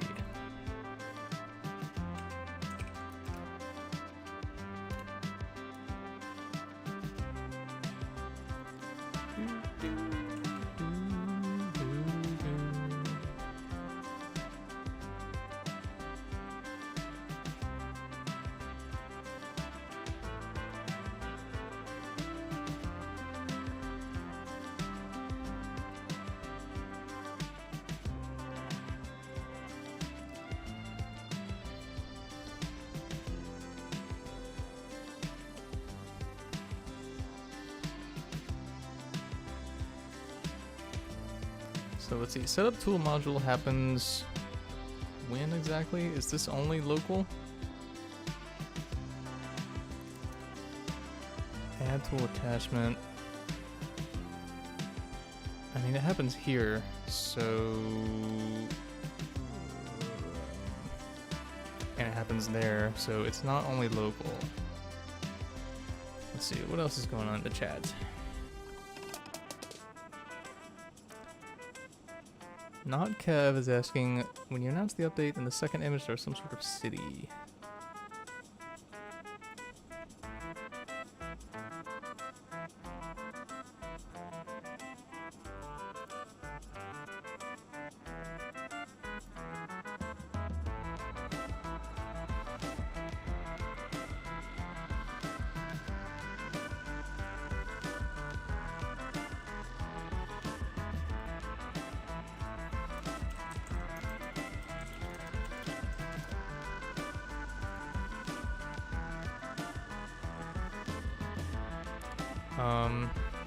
It is a part of a city, but that's all I'll say for now. We're trying to keep that part of the update under wraps for the most part.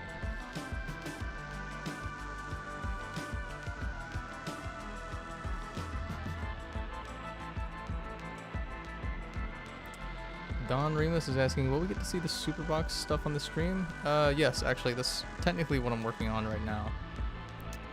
I'm just trying to make it so that when you put a suppressor on something, it changes the sound of the gun. So that's what I'm trying to do right now. So I think what I'm gonna do, you know what? Let's get rid of this code here, because I think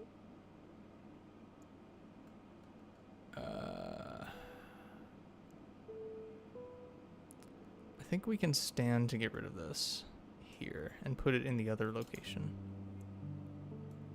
That's just what I'm thinking.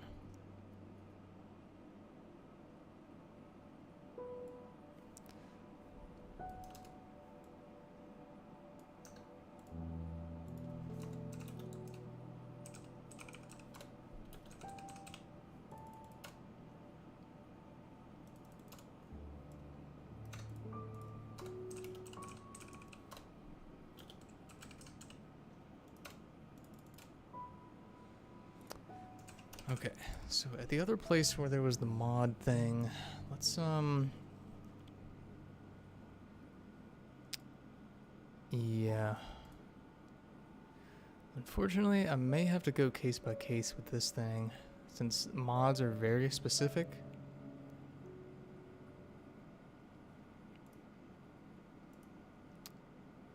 Yeah, I think that's just what I have to do. But thankfully, there's only one place that it's being done, so...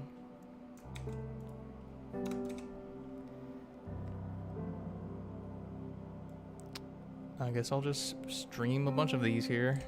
Fire sound. You know what, let's make this the other way. Mod fire sound. Mod magazine. There we go.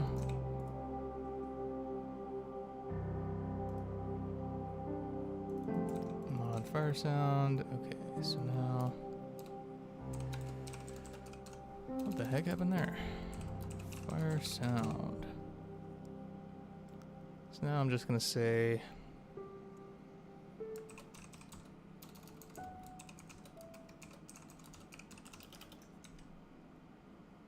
that. And then I'm going to do the same with the distant. Fired distant sound. Fired distant.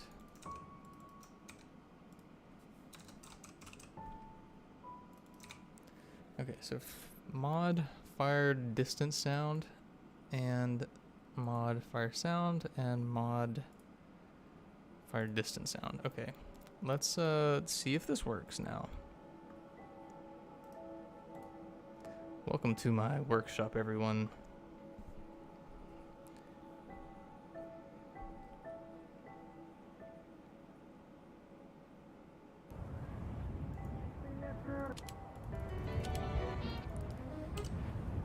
Yeah, like Merc said, droids are sentient. You can make a droid sentient if you want now. We're trying to return to having simpler rules like we had for previous games. So the only stuff that you need to know to play ATF-8 is the stuff that's in the in-game guide. All the Discord documents and all that is not required. So let's see if the sound changed. God, why is it not working? That is not what I want.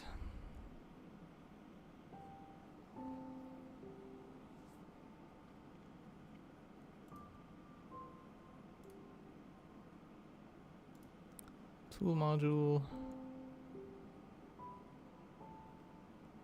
It's just like it's not even.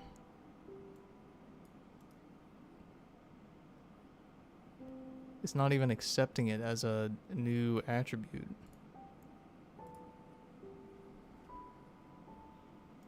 Mod fire distance sound? What? So it's going through the attach points, and if there's a model inside of it, which there is, then see if it has the mod, which it does. Print adding mod. Print mod check. And then let's print tool module. Westill says, just curious, do you count me as rig week winner even though I won after rig week ended since I got the sword and everything, just not a ping? I mean, if you won, then you won. I'm gonna be honest, I don't remember much about rig week. That was quite a while back, I think.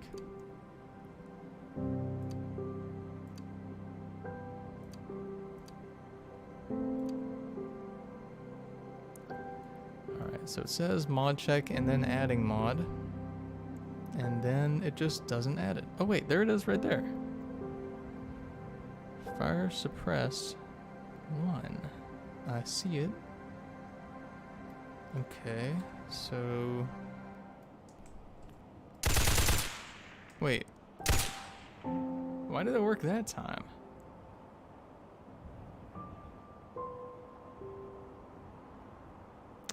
That's a little confusing. Okay, so I guess that works. So that's how a suppressed M65 sounds. Pretty cool, I think. I promise my character's not shirtless. Roblox just isn't loading it. I'm just like a shirtless redneck right now with a gun.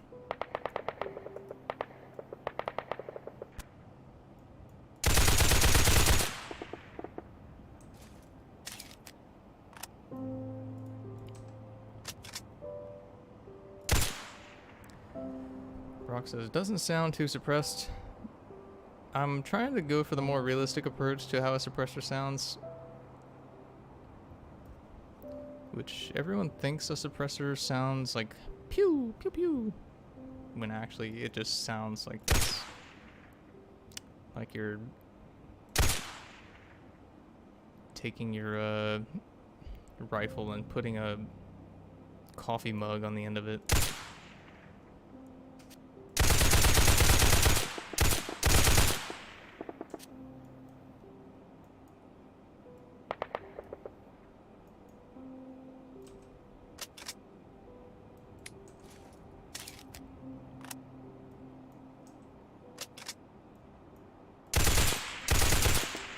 I don't know if y'all noticed, but in the new system, the trigger actually pulls back when you fire.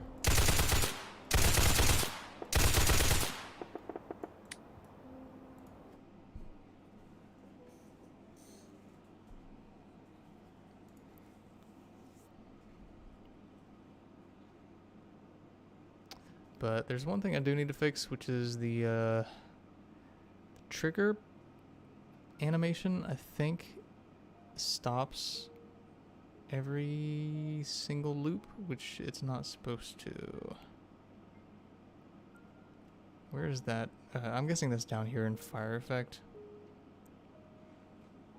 But the problem is you don't know when someone's done firing an automatic gun over the system. That's the problem. So I think I'll just kind of leave it as it is right now. I don't think too many people care about that one thing.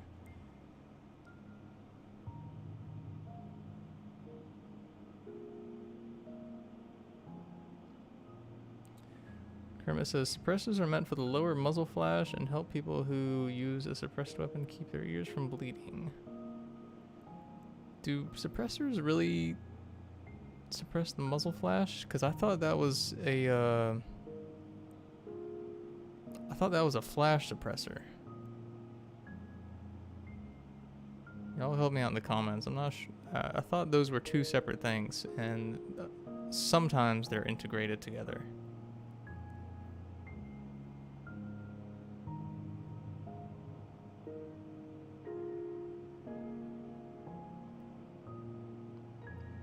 Quite Smashing says they do not suppress muzzle flash.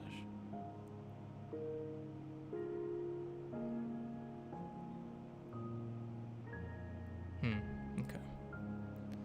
Well, I feel with this new system, adding a muzzle flash suppressor should be pretty easy. So as far as I know, I think I've fixed most of the things with the M65A5. So, I'm gonna grab a bite to eat for lunch real quick. It's 1:30 for me. If y'all are still around when I return, together we will start working on the new Superbox gun, the one that I haven't showed y'all yet. You've seen the Tempest and the M65A5 so far, so stick around. When I get back in 15 minutes or so, you will be able to see the two new guns that you haven't seen yet, and I'll start getting them functional. So stick around for that.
This is Barstown Radio with your host, me, Big Bad Bradley.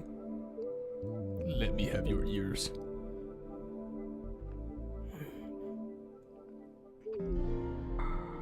Hello, everyone.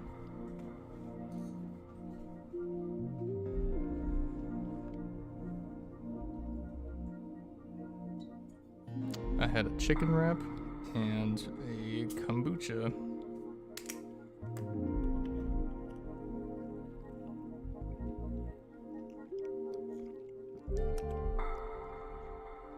I'm still not sure if I like kombucha.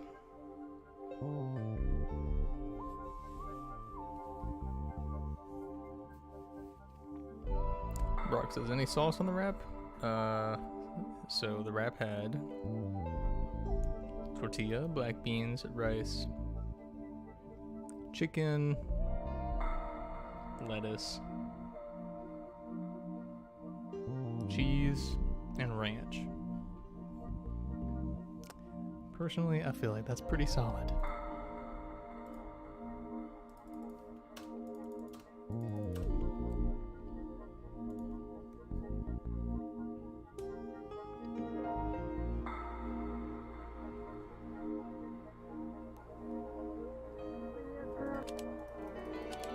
The Marshmallow says, Chad, what is your favorite soda?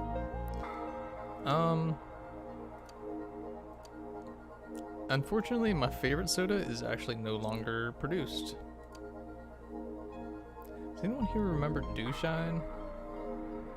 Mountain Dew, Dewshine? I think they stopped producing it around the beginning of 2018.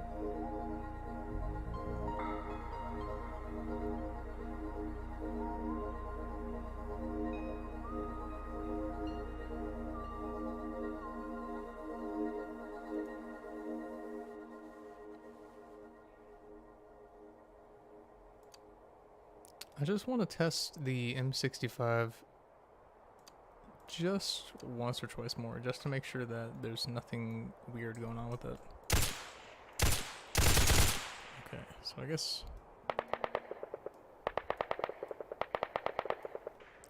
we're good there.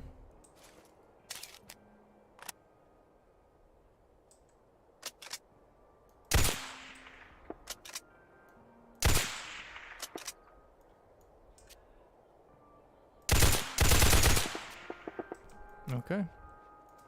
So I guess the M65's done. See, the weird thing here is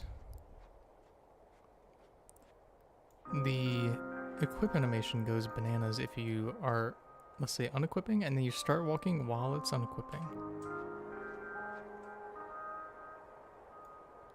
So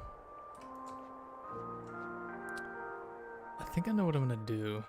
So I think what it's doing is it's saying if you are walking and the gun is equipped, update movement? No, wait. Update.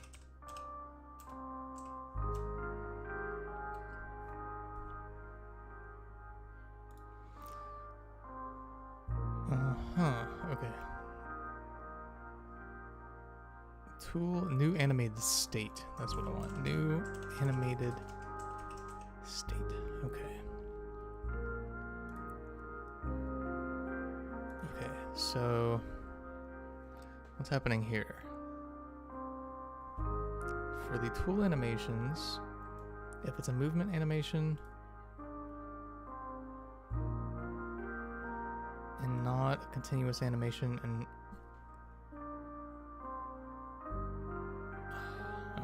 cool.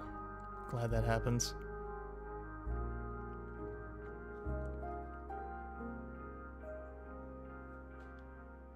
Calm Sky says, we had a RP or two in Wintertide. Love the work on the game, but it has a few issues that I'd love to see get fixed. Keep it up. Thanks, Calm Skies. Much appreciated.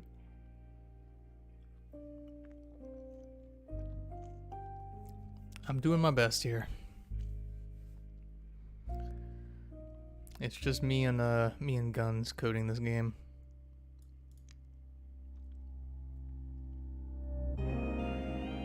Of course, I'm the only one doing it full time.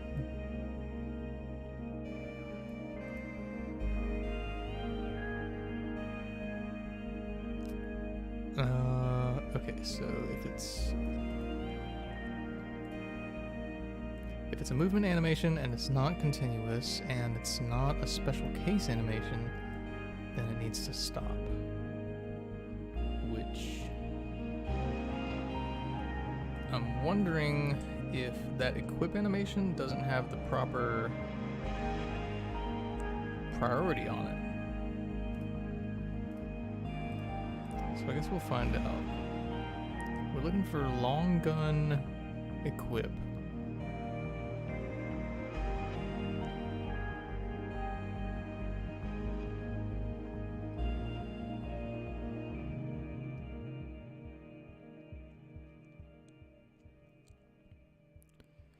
Shotgun stand.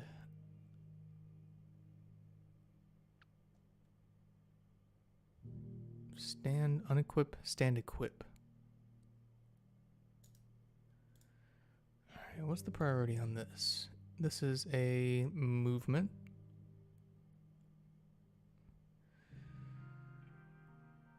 Which should be okay. And well then what the heck is oh,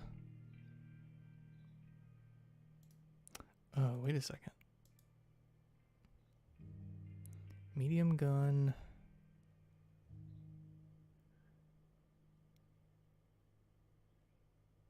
Stand.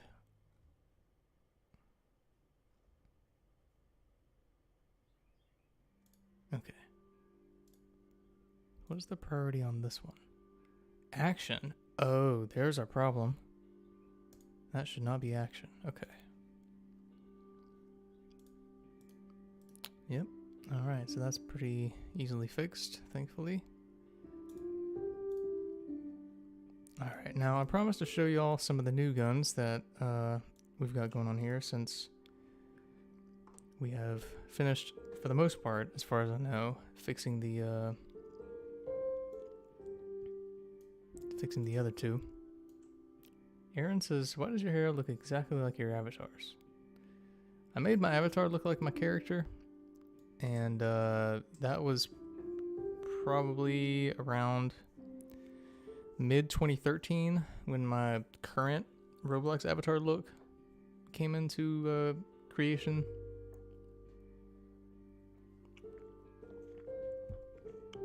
Which, around that time, I was a huge fan of wearing leather shoes, khakis, a collared shirt, and a sweater vest. So that's why my character looks that way. I do wear gigantic headphones also, but I don't wear a domino crown in real life. Alright, so here we have the two other Superbox guns. So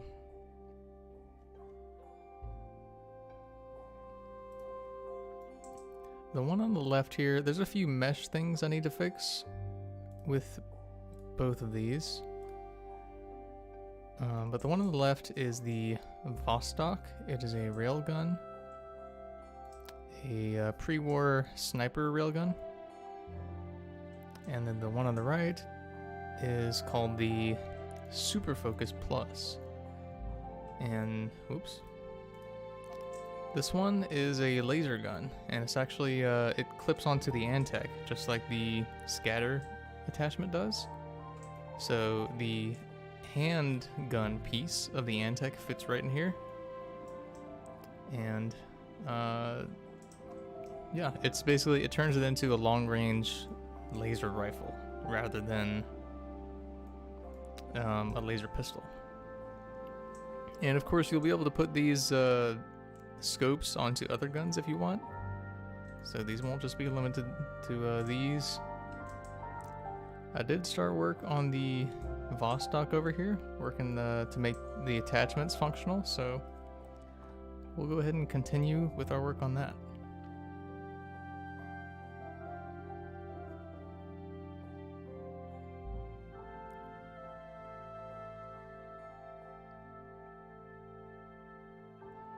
Blake says, what is your least favorite ATF game?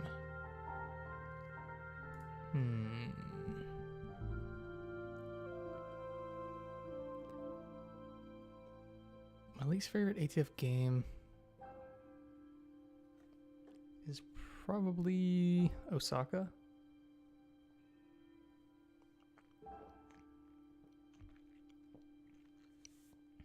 It was a little rushed. The story was interesting. I just think the map wasn't good enough, and the game design also, like the little quest stuff, wasn't as fun as I thought it would be. So playing the game itself was, compared to ATF 1 before it and ATF 3 after it, there's no comparison.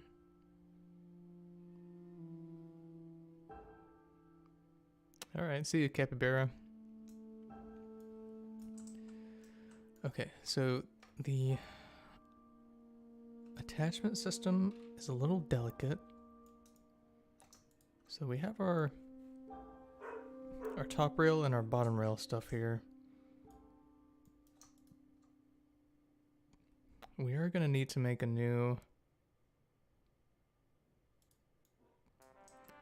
reload animation because this magazine here is filled with maybe somewhere between 5 and 8 slugs,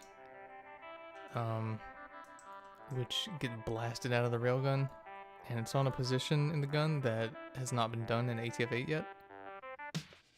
Thankfully, reload animations are not the longest thing to have to make. So let me just double check here that everything is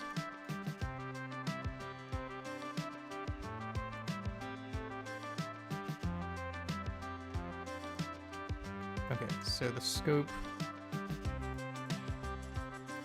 what is this? This is part of the pipe rifle. This is also part of the pipe rifle. Okay, so I guess I can start getting rid of the actual old parts on the pipe rifle. So there's no chamber on the Vostok. So I'm gonna get rid of all of this and all this. Stock slot. I think the stock for the Vostok is not something that you can remove. Yeah, that's just kind of how it is. So we're not going to have a stock slot.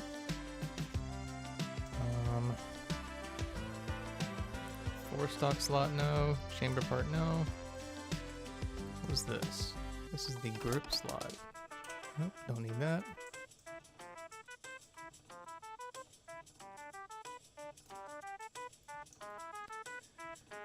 And the barrel part, I'll go ahead and get rid of that.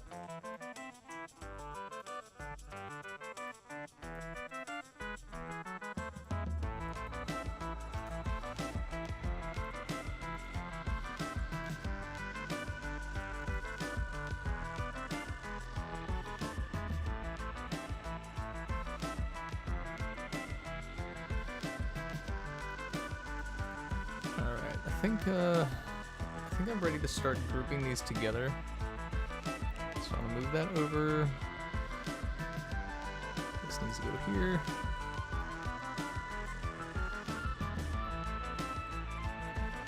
Both of these move over. Sight slot. Okay, that's all good. Let's call this the Vostok. Chart says, do you use 0.1 stud scaling moving? No. My general rule is I use 0.2 for normal building. I use a scale of 1 to 10 if I'm working on really big things, like huge terrain.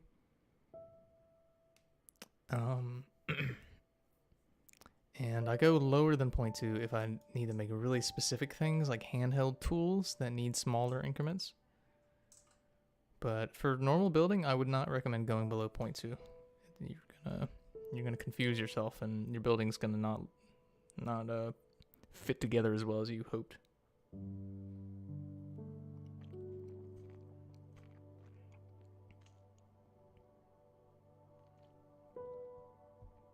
Damien says, do you think the community isn't interested in Wintertide?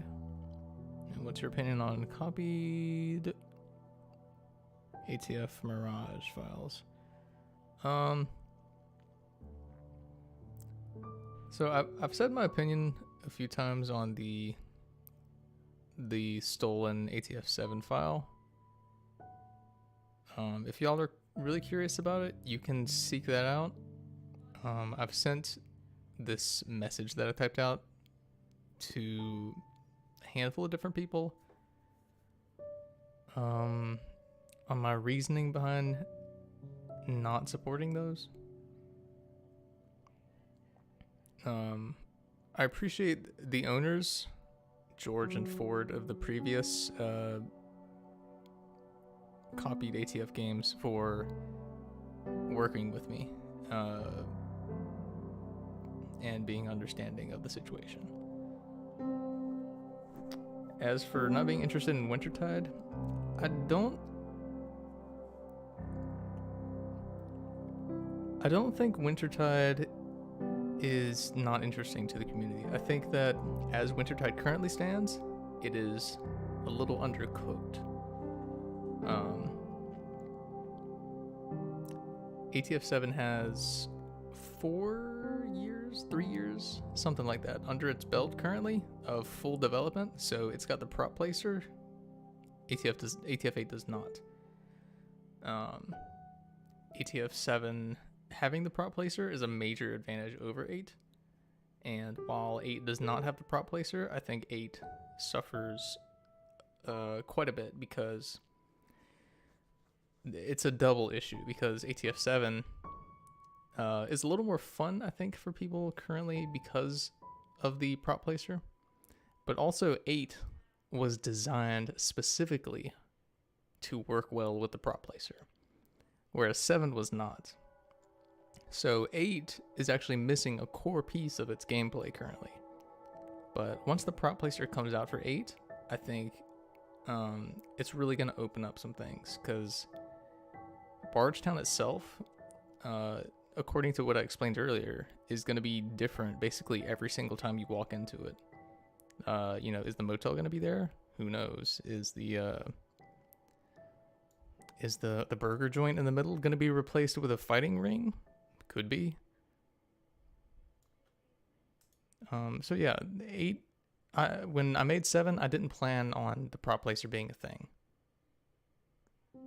So 7, but the prop placer added a lot to 7. But 8 was designed for the prop placer. Specifically, I think if you look at the city, the Sunrise City ruins, you might notice that there is some stuff in there and some locations in the city that would be really cool for the prop placer, especially if we add some extra access points, for example, stairwells going up to the tops of buildings and stuff like that.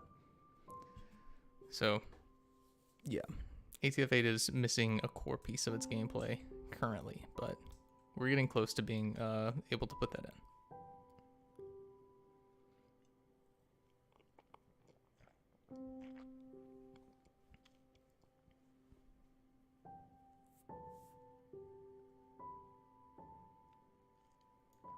Highway says, not excited about rebuying the prop placer.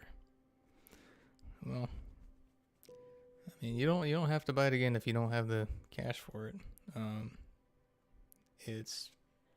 I would make it free if I could, but there's 2 reasons that it costs money, the prop placer. The first one is the prop placer is a powerful thing to give to people, the ability to change the game itself. And in my experience, people are much less likely to abuse it and ruin other people's.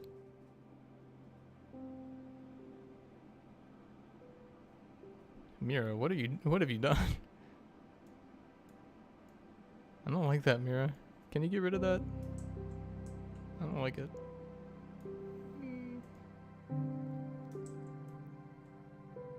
Maybe Mira won't notice if I get rid of it myself.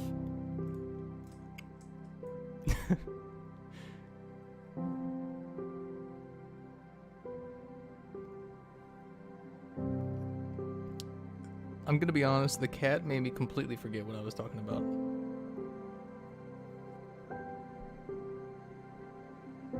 What was I talking about?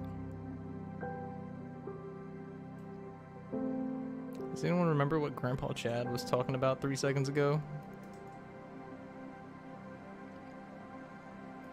Oh, right, prop placer abuse. Yeah. So, yeah, there's 2 reasons that the prop placer costs a bit of money. The first one is, yeah, prop placer, people are much less likely to abuse it and ruin other people's time if they have put real money into the prop placer. So that's one of the reasons that it'll probably never be free, just because of that reason. Like, people who buy the prop placer generally don't troll with it. And the second reason is that all this is actually a lot of work, and this is my full-time job, and unfortunately I have to make some money back on all this work in order to continue doing this stuff. And the prop placer is how that's done. So if you can afford it, I really appreciate anyone who does buy it. But if you can't, I'm just glad that you get some enjoyment out of the game, the base game itself. I think the people who don't buy it as well will be able to get some enjoyment out of other people's creations. You know, coming into Bargetown and, you know, now there's a fighting ring in the center. That's pretty cool. You didn't buy the prop placer, but you get to have fun with someone else's creation.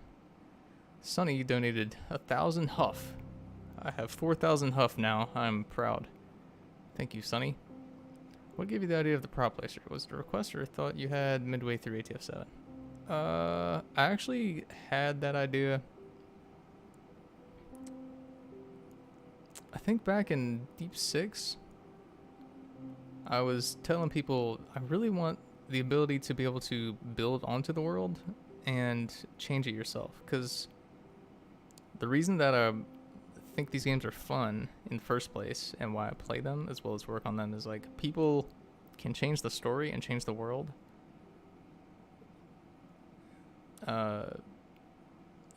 The lore. People can change the lore and change the story themselves. So every time you roleplay, it's interesting because someone's always got their own story going on. And I thought it would be cool if people could change the world themselves too. So it's been an idea for quite a few years, but with 7, I finally got to experiment with it. Alright, so let's go ahead and add this here. This attach point. Let's, am I in a local space? I am not. Okay, so let's move that over. Let's move this over.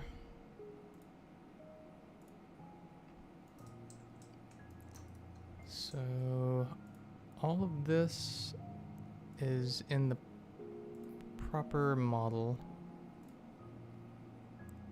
Okay, so I'm gonna put this into, wait, where the heck is it? Did I not group these together? No, I did not. That's dumb.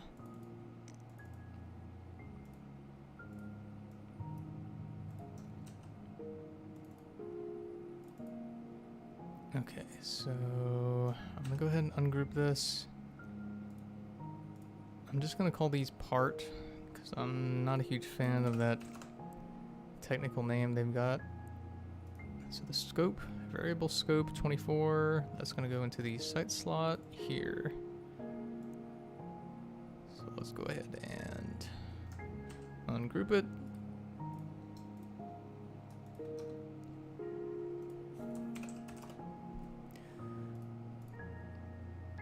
And we're gonna call this the, crap, what was the name that I had before? Vostok variable, okay. Now the only issue is I need to actually obtain the proper attachment IDs for these, because this is how the This is how the system works. It needs to have the attachment IDs. So what I'm gonna do is I have code here.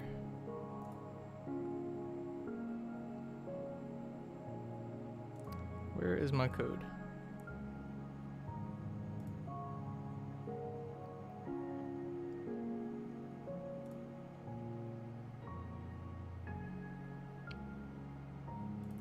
Tool attachments. Here it is. So if I run this code, okay, so our new attachment ID is 60. So I'm gonna set this one to be 60, and then that's the magazine. So we're not gonna wanna give that an attachment ID.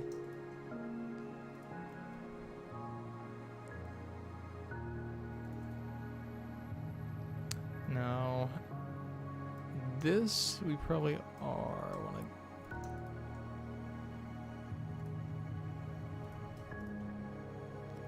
so I need to add some effects to these.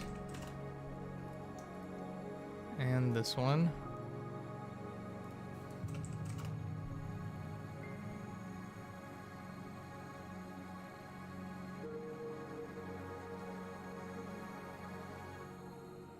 Practically says, do you plan on making more free weapons for players? Oh yeah, definitely. I want to have a free shotgun, a free rifle, a free melee. At least one or two of each sort of class of weapon for free.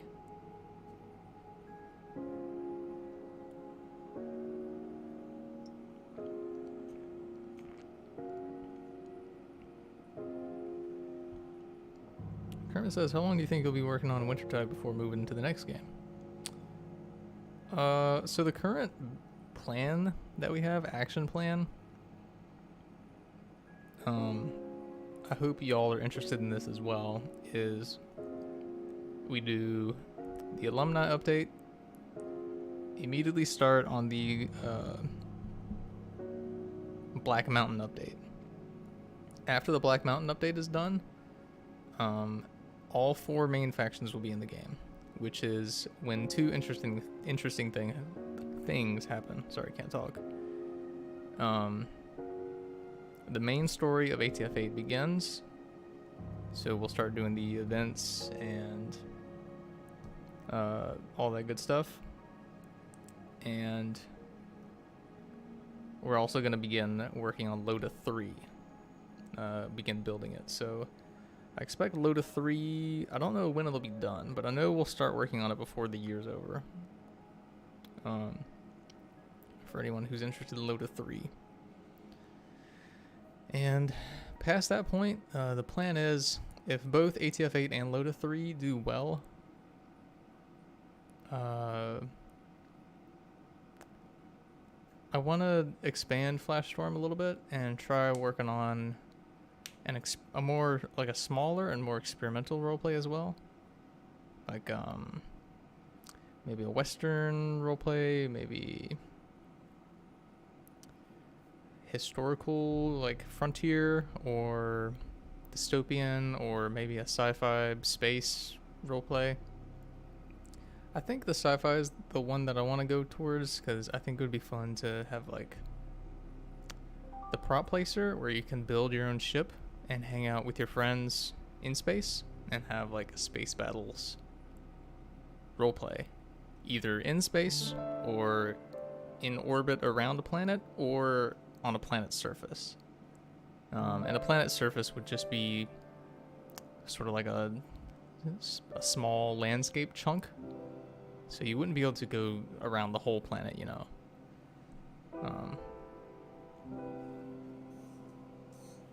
I don't know. I think that would be fun, just floating through the endless dark of space in the ship that you built with your friends.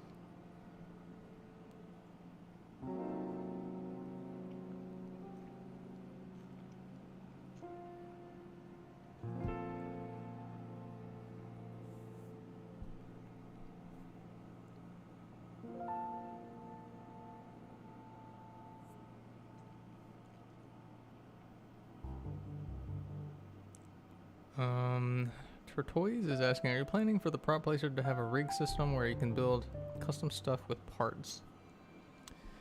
I've told people this before, but I'm not sure exactly when I want to do this, but at some point I would like to have it where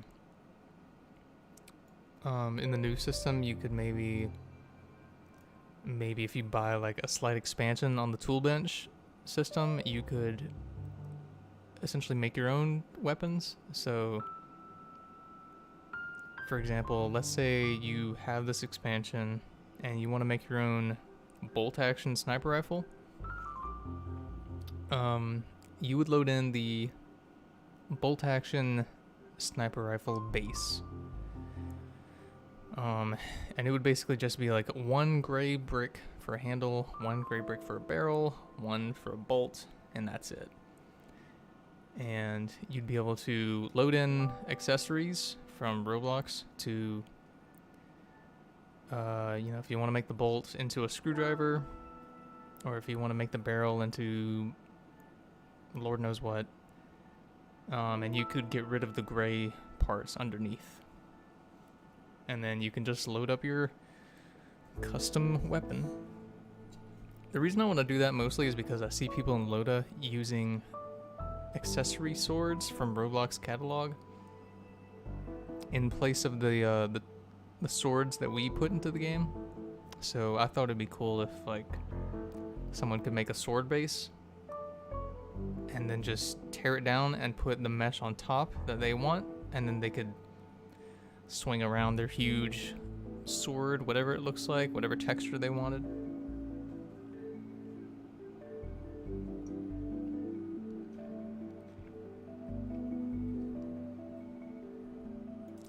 Alright, I've been talking too much.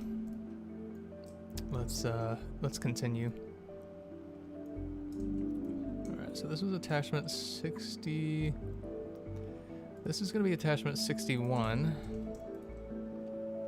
This is... I'm gonna need to add some more things here. So item restricted. It is restricted.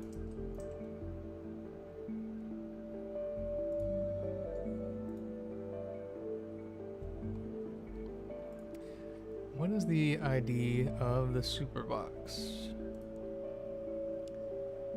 It is... There it is.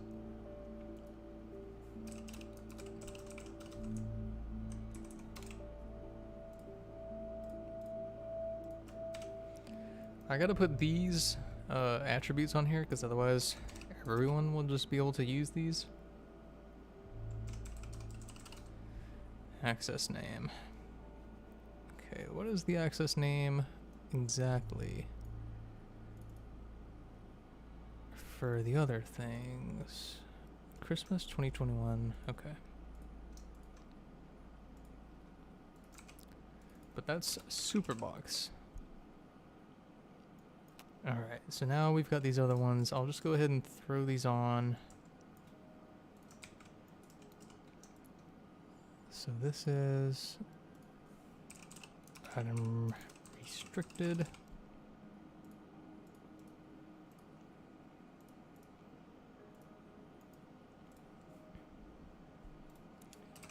Item access name. Item game pass.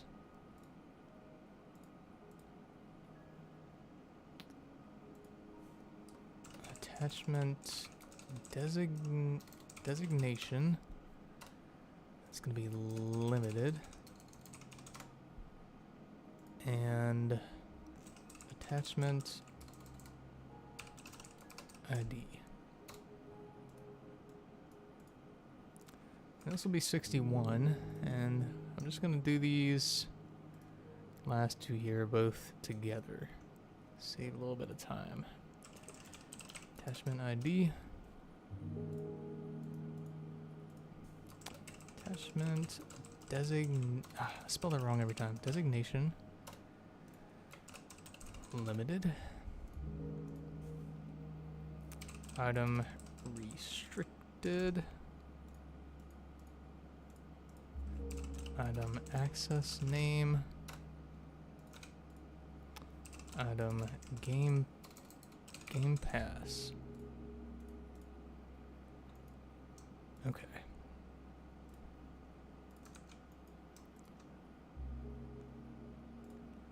This one, this one, and this one. And that's the Game Pass ID.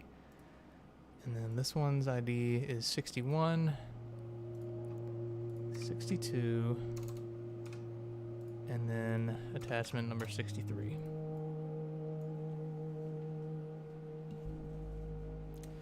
Let's stand up, everyone. Come on, stand with me.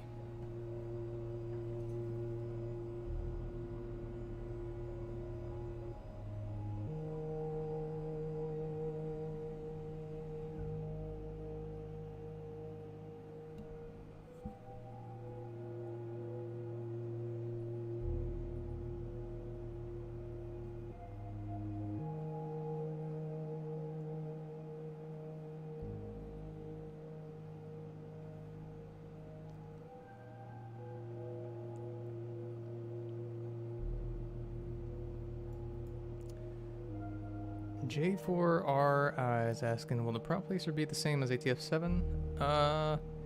It'll be very similar, but it'll have some more, it'll have more options.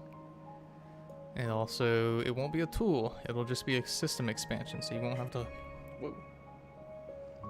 You won't have to hold the blue scroll out while you're building, taking up a tool slot. I think I'll just make it so that like something pops over your head that lets people know that you're building.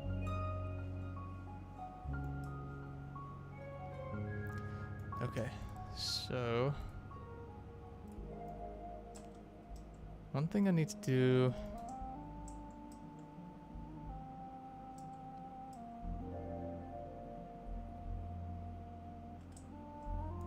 I need to create a new module for Railgun. Since a Railgun is a little different than these other tools, I'll go ahead and, what's it the most similar to? It's the most similar to a rifle semi-auto.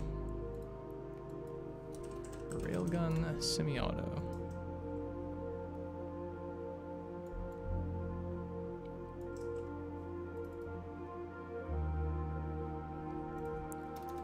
I'm gonna set that to be 7 rounds. No, you know what? 6 rounds. Sure, why not? 6 rounds sounds about right. 8. We'll make the accuracy on this a little better. Cooldown time, maybe a little higher than that. Half a second sounds about good.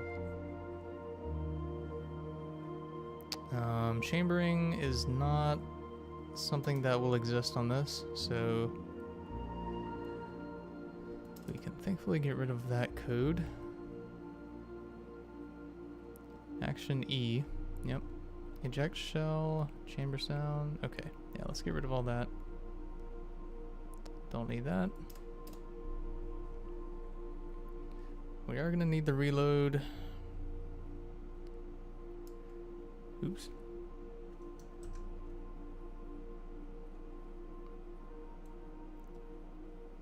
So, okay. It needs, the projectile needs to go much faster than a bullet. So, we're gonna call this Railgun module. Event Railgun. Okay, so we're gonna make a new event similar to a bullet, just not quite the same. We're gonna make it more bombastic.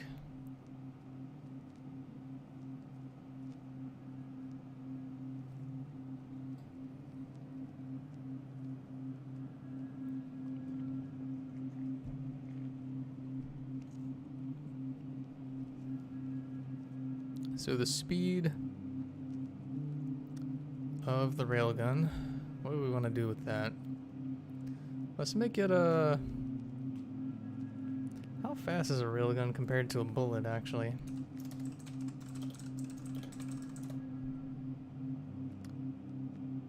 1,700 miles an hour.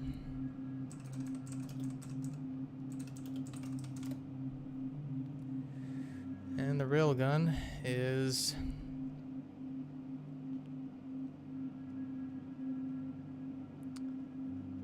looks like 4 times that would be roughly correct. So we'll go for that. So travel time is going to be cut down to 250.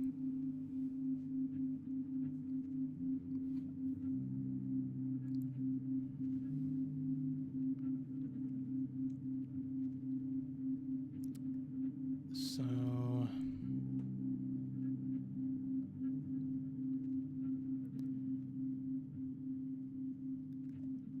I guess that's it. Travel time is only being used there. I guess we'll see how it looks once we fire it. Railgun. Let's see. Railgun module is being used. Oh, right.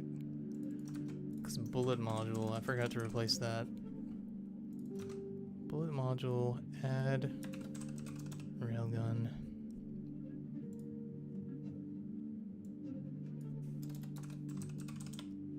I know it's called a projectile, not a railgun, but we're just calling it a railgun so that it's easier for everyone on the team to know what's going on.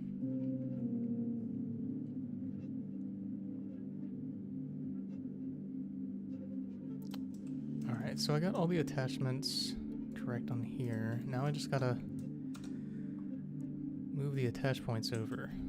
So this one goes here. Where's the model? There it is. Oh wait, I already have an attach point in here. What am I doing? So this one is attach point and Vostok and barrel slots. Okay, that's good.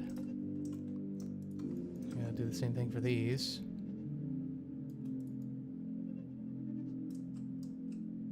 Yep, that looks about right. Same thing for this one. Yep, looks about right to me.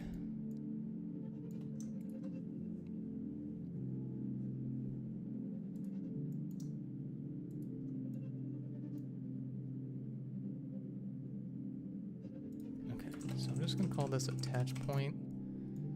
And I'm gonna do the same with this one. Attach point. Some of the music in this is really trippy. So this is the laser. And then this one goes in the flashlight. Now, the only issue is I haven't actually made flashlight or a laser module yet. So I'm gonna have to do that here as well.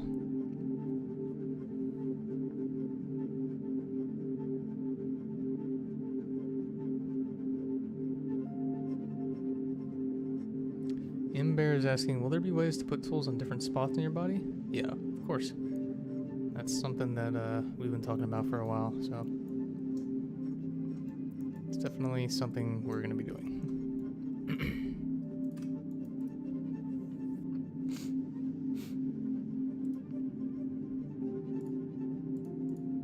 So I need to change this to be no longer an attach point. It's going to be an attachment. And it's going to be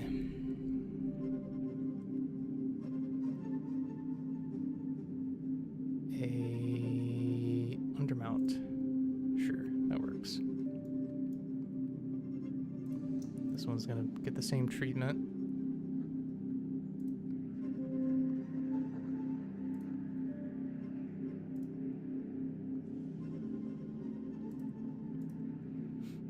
Okay. This one goes inside of the top rail.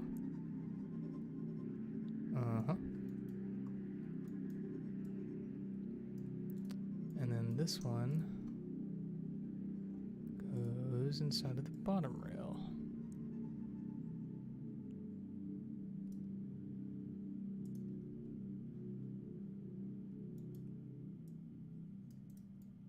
Okay, cool. And then this one obviously goes inside of the barrel slot. So this is just a the Railgun version of a suppressor. So you can see this is how the Railgun looks now, and then with the full suppressor thing on it, that's how it looks.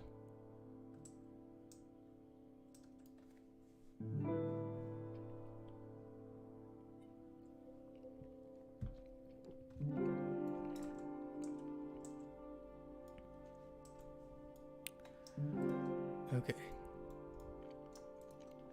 So now I need to get this working, the laser. And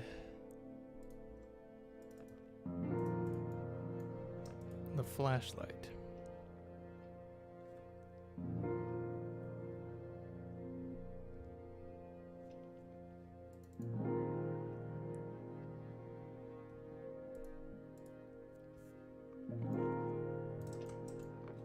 Okay, so I'm just gonna put a point light in here.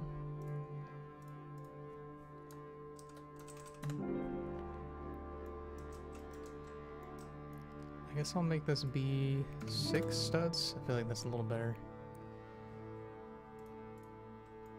And I'm also gonna need a spotlight. Spotlight we're gonna have pointing, I guess, top? Yeah, that's correct.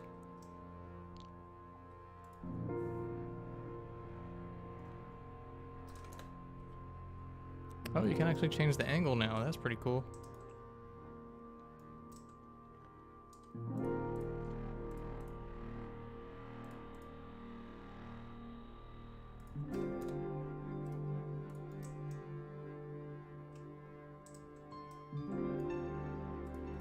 Okay, so I guess we're done there. I do want shadows to be on.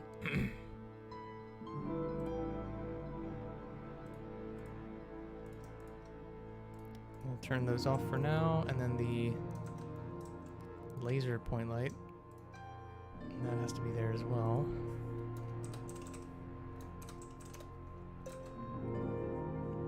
So this one's gonna be red.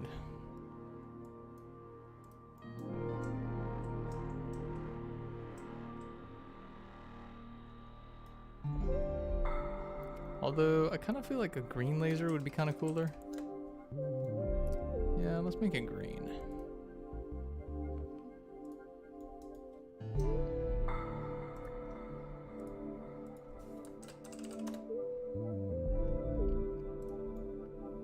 Okay, so now,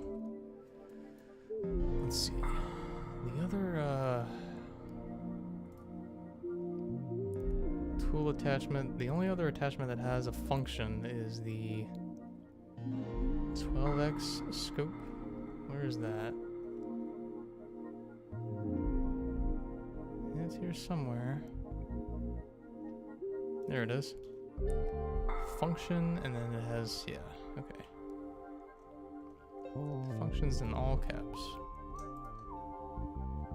So I'm gonna make this one function. And we're gonna call this scope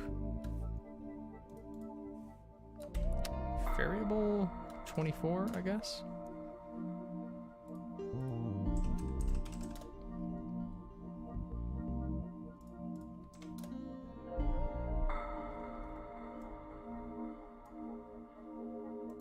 It's gotta be a capital X. Okay, so scope variable, and that's gotta be a 24.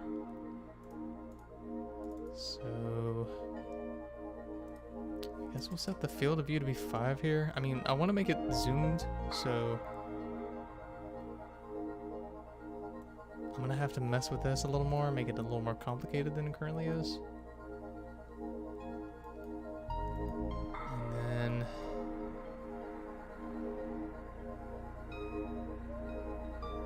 add laser. Oh, okay.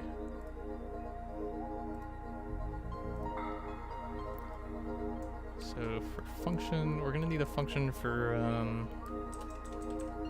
laser undermount, and we're also gonna need a function for flashlight undermount. But these are mostly the same as each other, so I'm just gonna... I need to find a good clicky sound. Give me 1 second, I'll be right back.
So I accidentally hit stop recording for a sec. Hopefully we're back on now.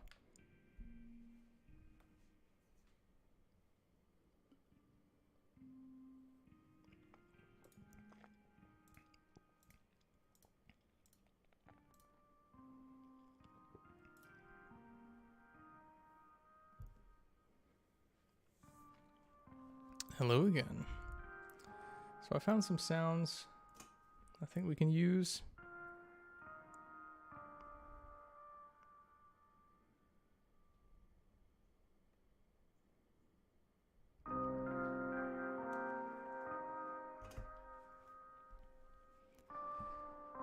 Alright, so the attachments here are definitely difficult. I need to find a new display for the zoom on this scope because I feel like it needs something new. Wait, so where is the... tool function frame. Oh, here we go.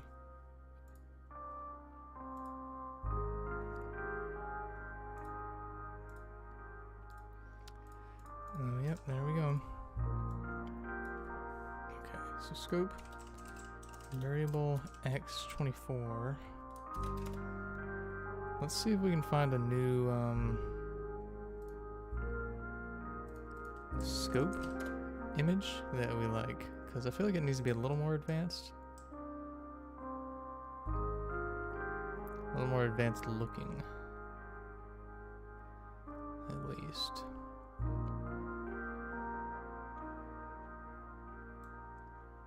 How does this one look? Did someone draw over this with Microsoft Paint?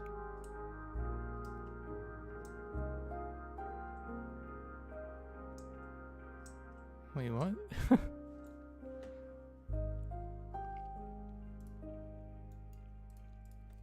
Looks like someone drew over this with Microsoft Paint.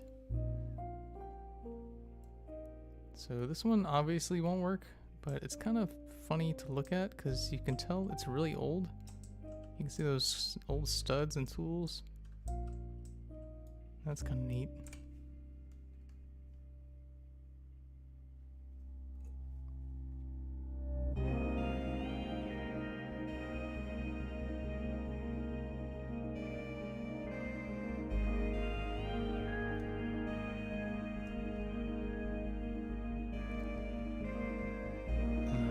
What else we got here?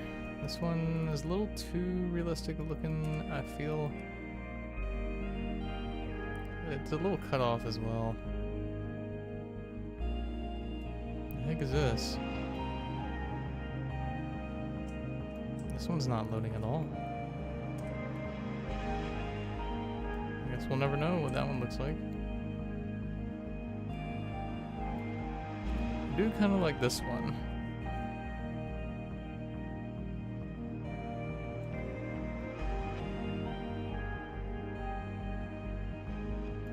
What do y'all think about, I feel like it looks a little messy with those on top of each other. Nah.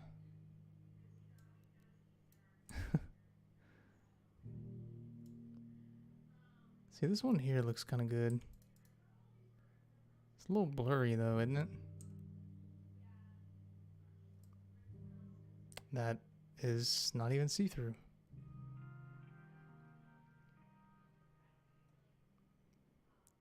The only requirement we have here is that the middle is see-through and that the outline is black. What is this one? That one's kind of weird. That one doesn't look too bad. It's a little blurry.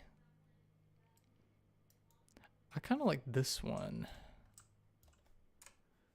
What do y'all think about this one?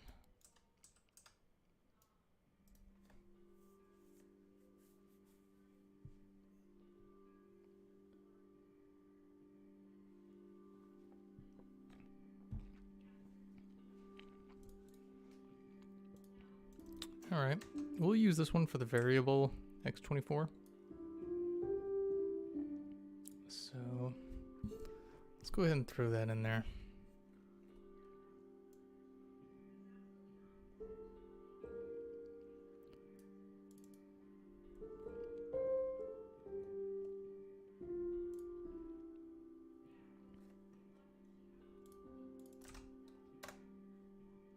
Mm-hmm. Yeah, I like the way that looks. Looks good. Mm-hmm. Yep, I like that one. That does look good. Okay. So now for the X24. So the thing is,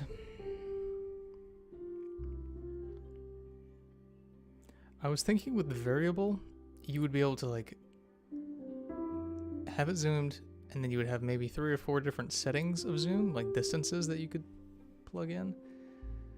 But the only issue here is that the code isn't yet set up to have one button that does... You know what I could do? I can make it so that if you press the action button, instead of just turning on and off, it just cycles through.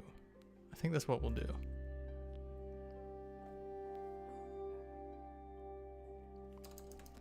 So instead of active, we'll just have state. No, wait, what is active? Enabled. Oh, okay. So for state, we're gonna have this say inactive.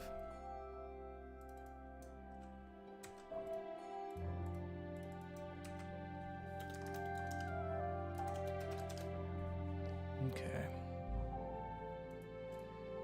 And we're gonna set state to be inactive here. State here is gonna be X, I don't know, 8 maybe?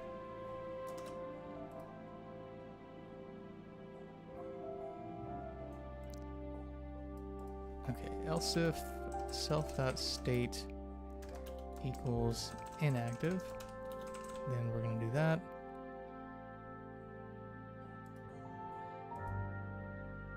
Okay, this should work. Equals x8, and then we're gonna say x12. What's the zoom sound effect that I wanted? Is it just called zoom? Yeah.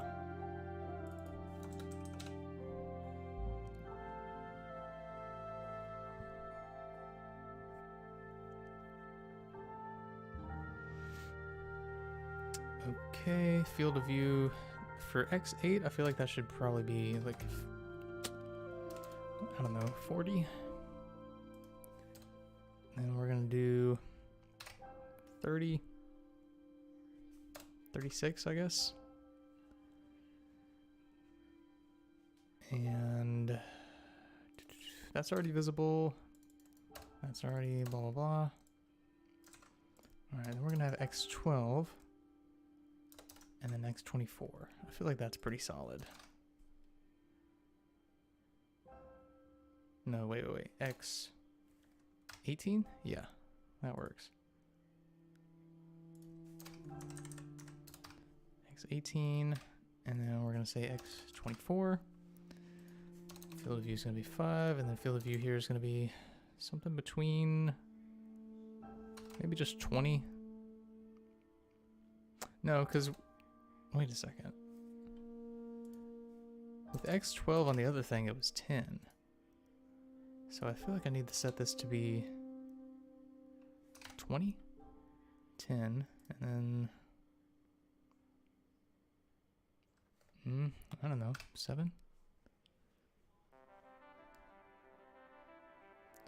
We'll see how that looks. So all that's in order.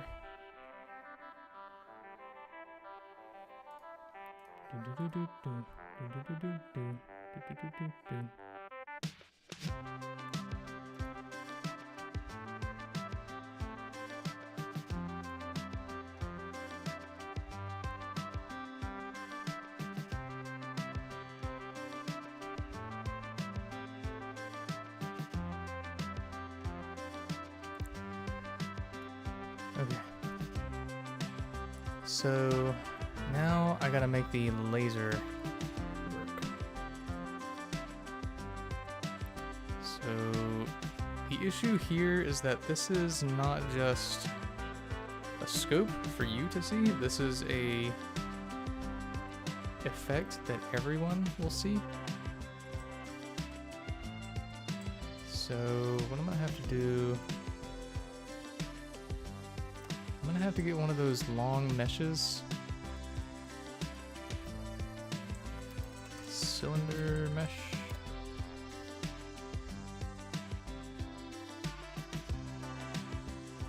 The problem is everyone's using some mesh parts nowadays, which is good, but not for me.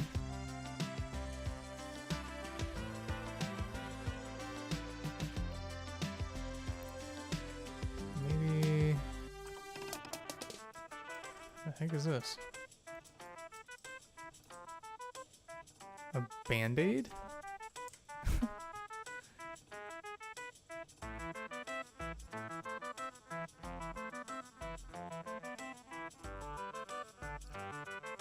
I just need a cylinder mesh.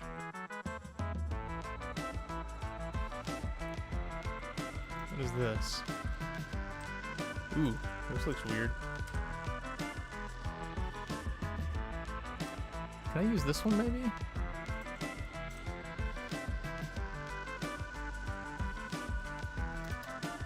Oh, yeah, I guess I can use this one.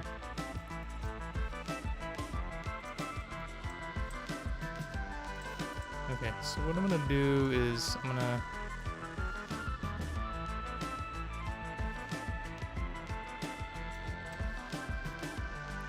duplicate this part and then I'm gonna put the mesh in it. Take all those tags off because we definitely don't want those in there. Force field, I guess that'll work. Let's set the position of this to be the exact same as... There we go. Let's rotate it. Oops, wrong way.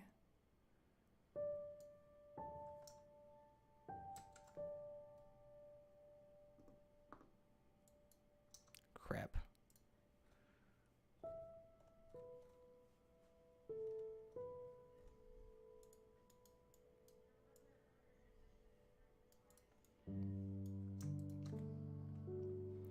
Now, I'm not sure if I want this to be a force field or a laser.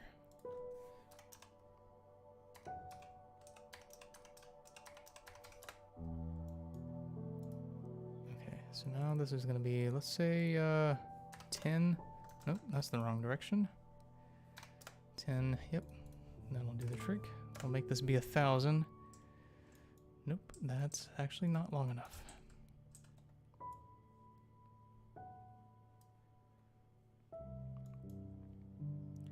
So 0.2 times 1,000, what is that? 220 studs? Yeah, that's more than enough. So then now I'm just gonna make it say 110. That's the wrong way. Negative 110. And then I think we're good.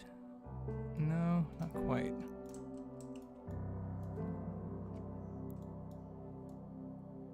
This needs to be at the yep, there we go. So I don't know if I like this being a force field. That's the thing. Let's make it neon and see where that gets us. 0.8, 0.9. Oh, we were making this a green laser, weren't we? There we go. Yeah, I like the way that looks.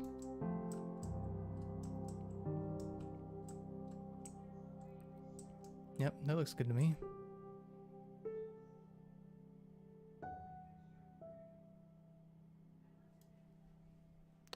Sure enough.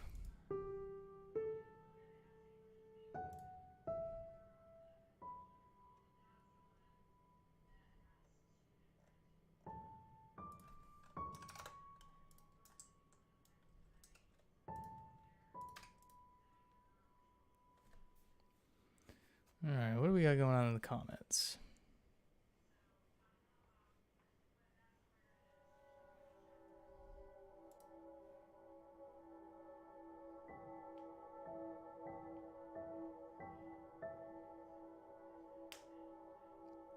Kermit says, are you thinking of adding an M3 Garand to Wintertide, similar to how you added M2 to Mirage?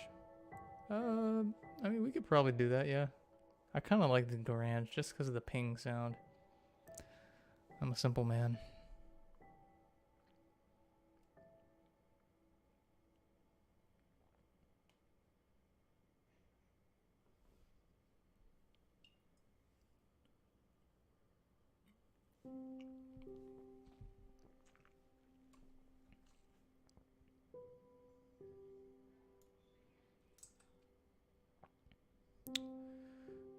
Okay, so that laser is going to have to not only come on for you, but it's gonna need to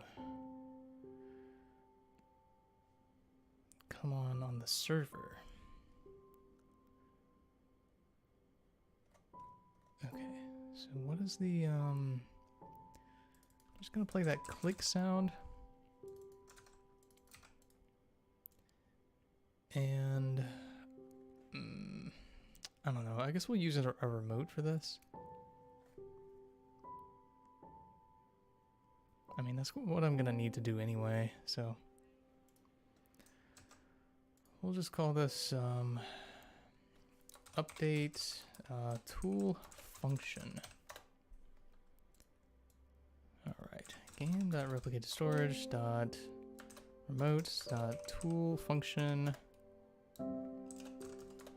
for our server. And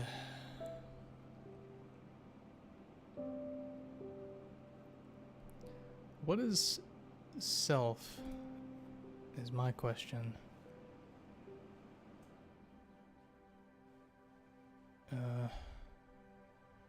Because I don't think this module is actually linked to the physical object. Add function. No, it's not there at all. Dang. Alright, well let me fix that. New function, add function, and we're gonna send the tool part. Yay! Oops. There we go.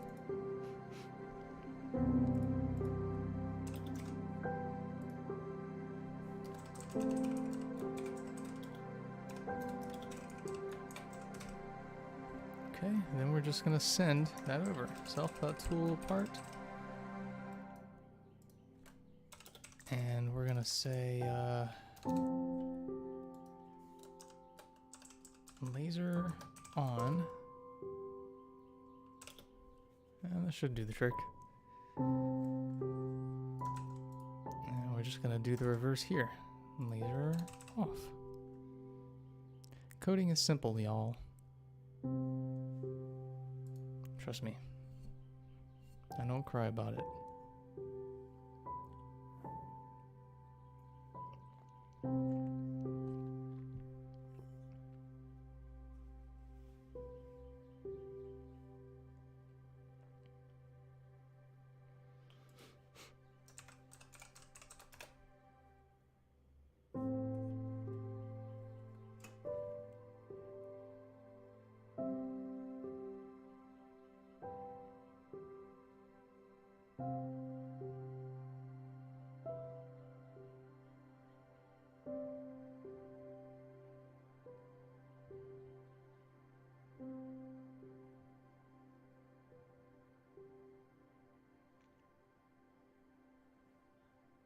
Sorry, I'm just responding to some texts.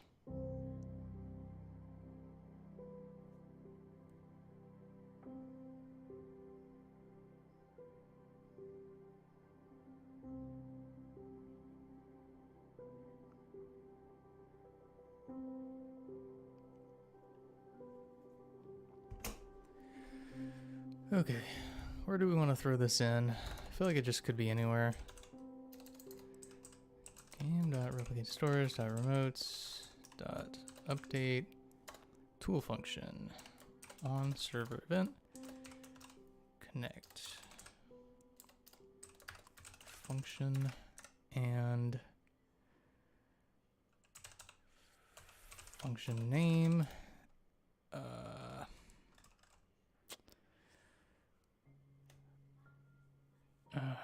I'm not sure how to do this. If I should just have a bunch of if statements.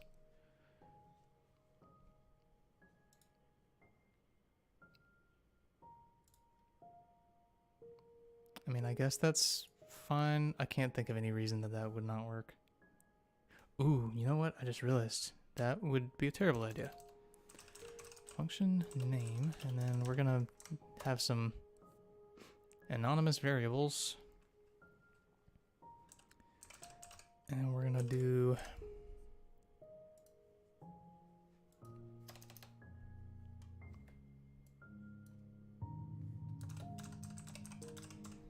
laser undermount, and we're gonna say true and false. How about that?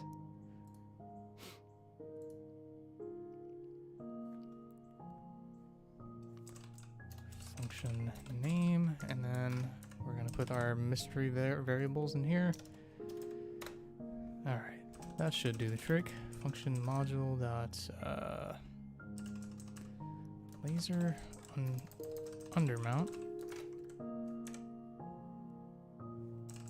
laser on, and laser attachment. Okay.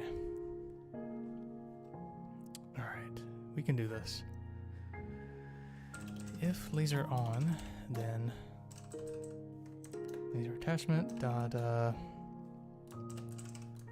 light part dot, what lights do we have in here? Is it just a point light? Yeah, okay.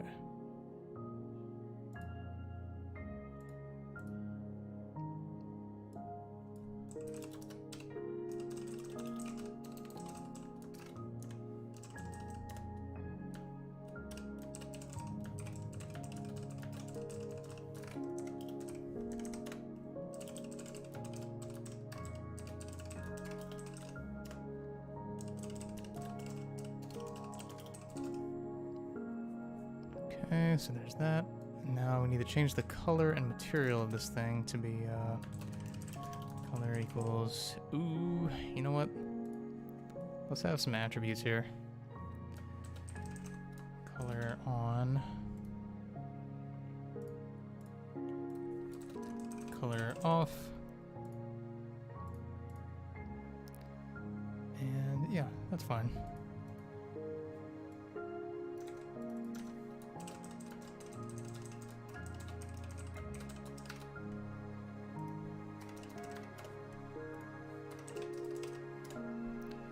We're getting close to being able to actually use this railgun, so I am going to wrap up the stream pretty soon here. So stay tuned and we'll see if we can get the railgun working. It's not going to be that cool yet because it's still basically just a glorified gun, but I'm going to make it cool for y'all.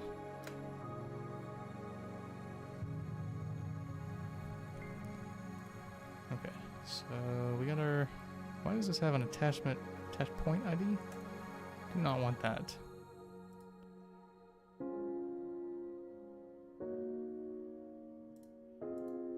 Do not need that. All of these have it. Okay, that's not good. Okay, so all of that's turned on.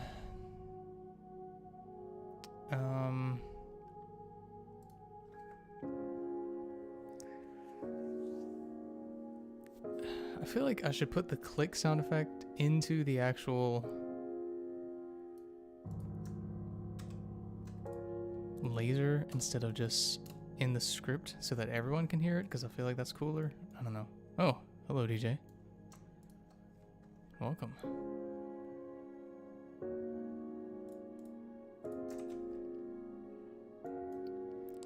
Pretty close to being able to get this working, DJ.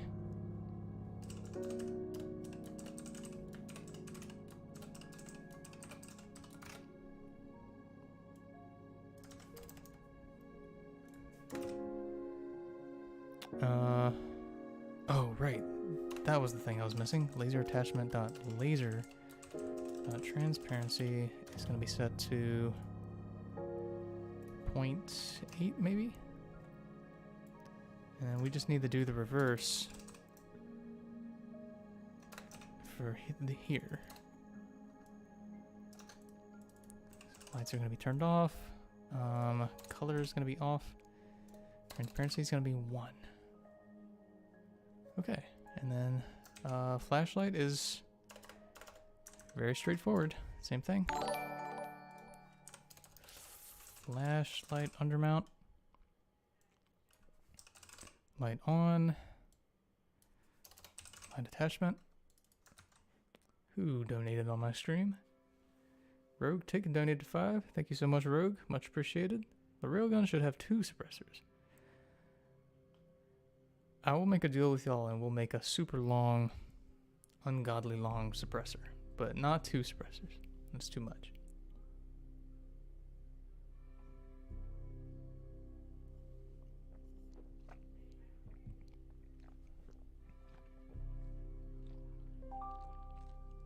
Ooh. That stuff burns.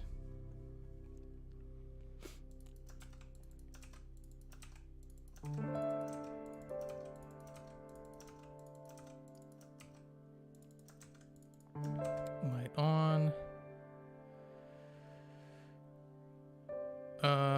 Okay. So then now I just need to make sure that the bottom thing here actually has lights, which it does. But actually the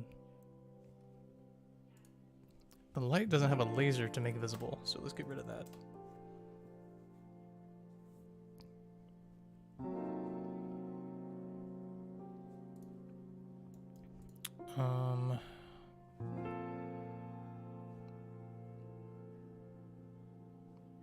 What else do we want to do? I guess that's about it. I need to make sure there's the flashlight module, of course. So this one has function. Wait, this doesn't even have a function. What am I doing? Function laser undermount.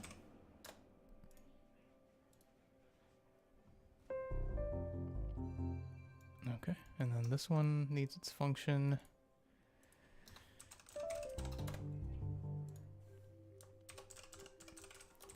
Flashlight undermount. Okay, let's go ahead and get the tool module duplicated. And there it is. Flashlight undermount. Okay. Anything I gotta switch here? Wait. What? Oh, it's because I didn't commit the code.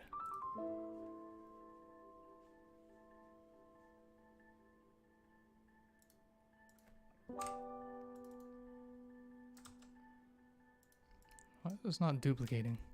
There we go. Flashlight. Laser undermounta? What?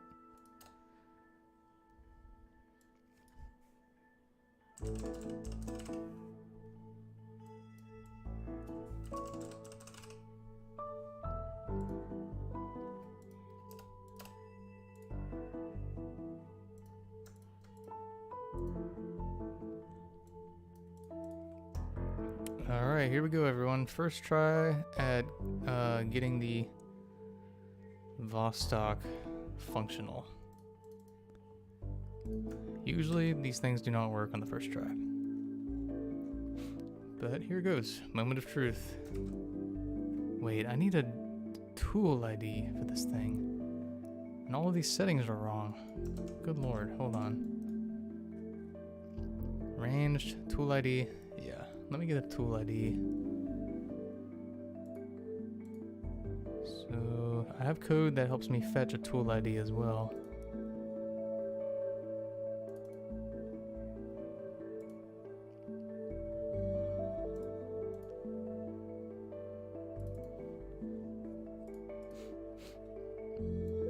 Alright, and our Vostok's tool ID will be 14. Magazine capacity, let's not change that. Accuracy, we'll leave it as is. Round type is going to be... Oof, I need to come up with some standardization for what a round types for a railgun.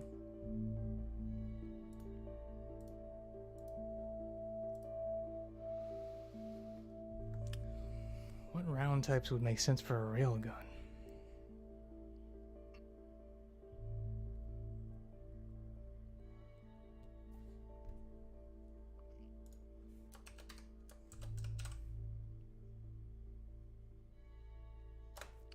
R1 slug.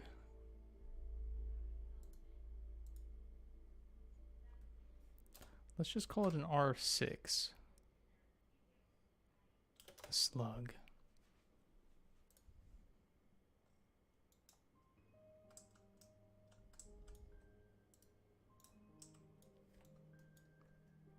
Okay, so...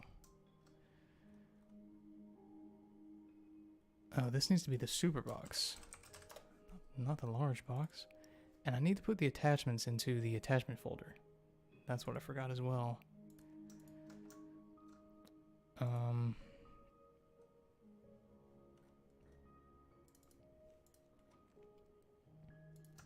Superbox Game Pass. There we go. And let me go ahead and put all these attachments into their proper folders. Looks like there's 4 of them. Yep, that looks about right to me. Okay, so these go into the attachment folder. Perfect. And then this one goes into the tool folder. As you can see, making a tool is a little time consuming. Okay, moment of truth. Let's see if our Vostok works on the first try.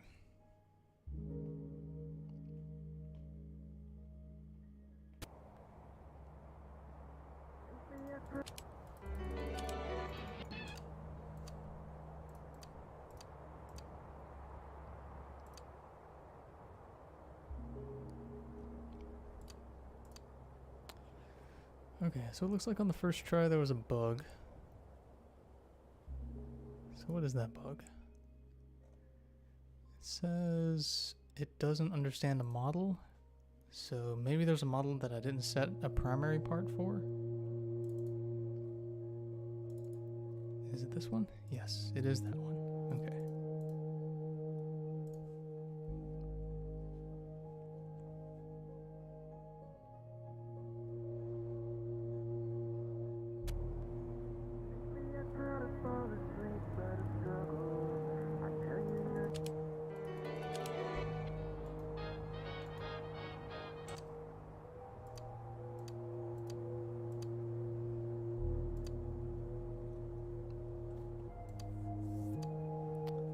Looks like the Vostok has some problems.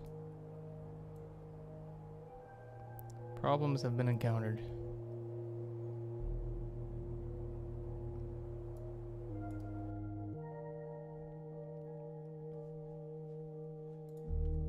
So if I had to guess, what exactly is going on here?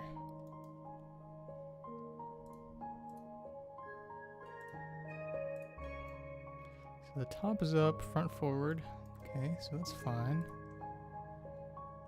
And for this one, what is going on here?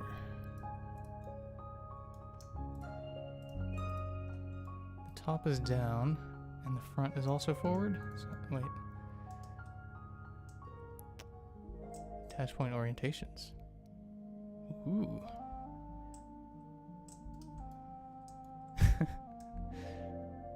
This is cool looking. Are you chilling over here? Oh, did you want to show the to show people what's on your table? Okay, everyone, DJ has a presentation for us.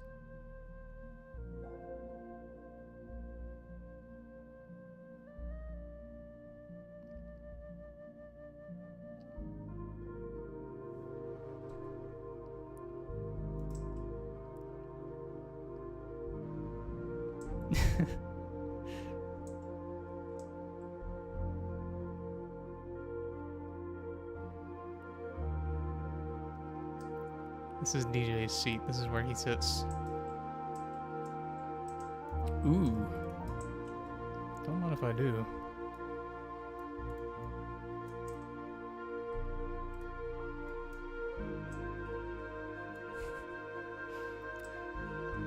I need to go check on something, so I'll be back in about 2 seconds. I'll let y'all chill here and just look at DJ's creation.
What is DJ trying to set up here? A little prankaroni? A little joke? A little jokester? Oh, okay. I guess there was nothing.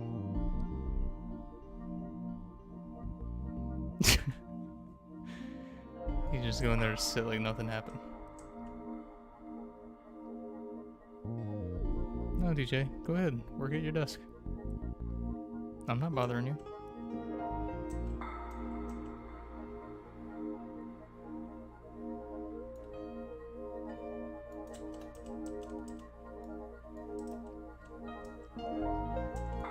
Okay, so what the heck was wrong with our gun last time we tried using it? Oh right, the attachments were all messed up.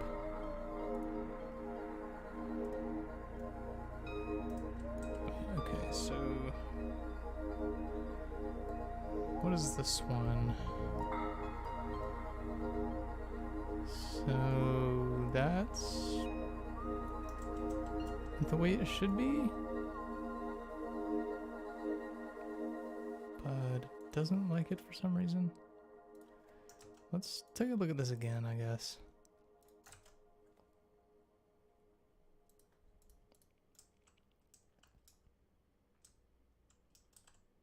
I like the detail and the props on this table.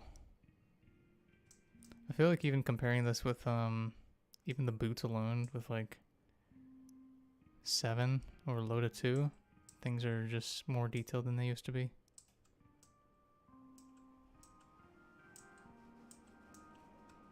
Especially the safe. This looks pretty good.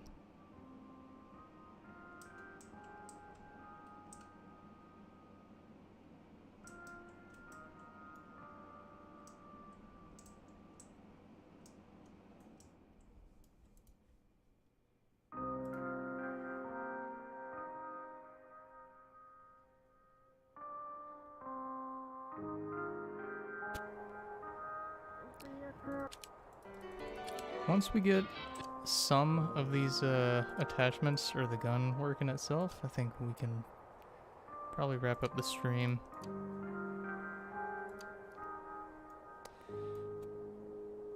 See, I don't know why those two attachments don't want to be normal. Alright, let's see what happens if we fire this thing. Oh. So the bullet is, I think it's faster? Chamber part is not a valid number. Alright. So anything... Wait, what? Oh, I made a mistake there. Yep.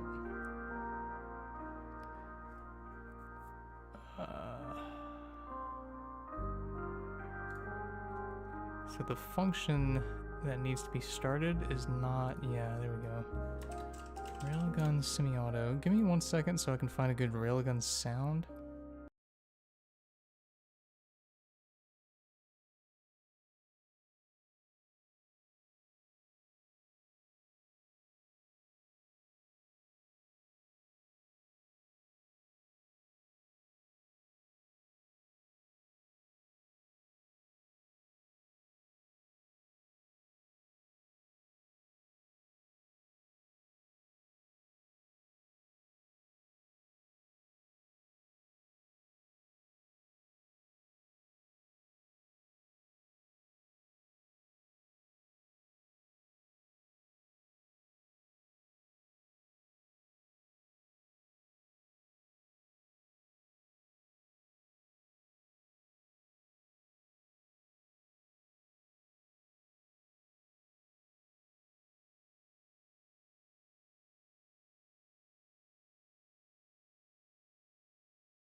Okay, we're back.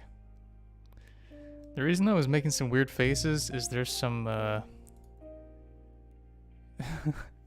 there's a gun sound, a railgun sound that I found that's actually pretty good, but it's way too powerful. Quite Smashing donated 10. I said, here you go, DJ. Thanks, Quite Smashing. Much appreciated.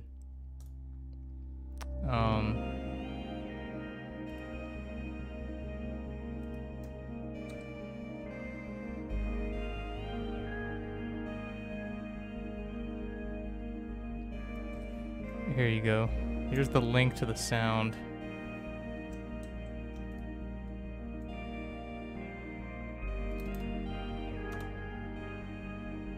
Yeah. Just a warning, that will probably blow your ears out, so be careful.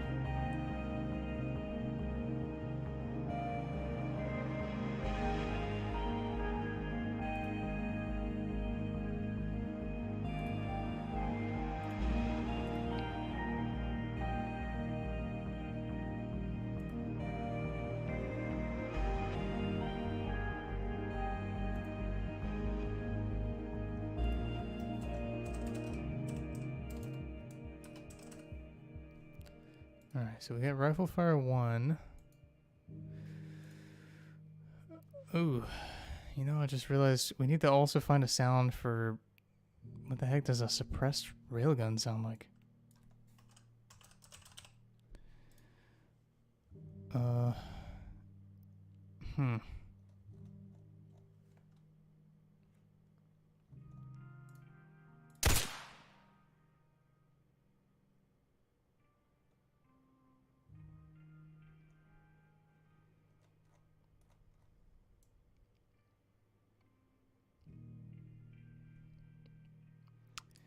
I guess, You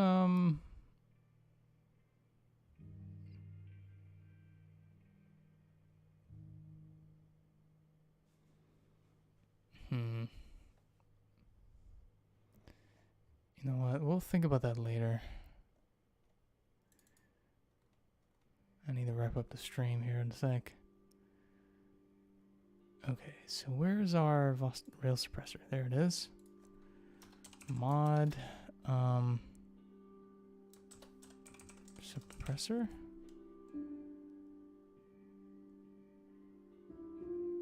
Wait. Is it, hold on, is that how it works with the other ones? Hold on a sec. Mod, okay, mod fire sound, I see.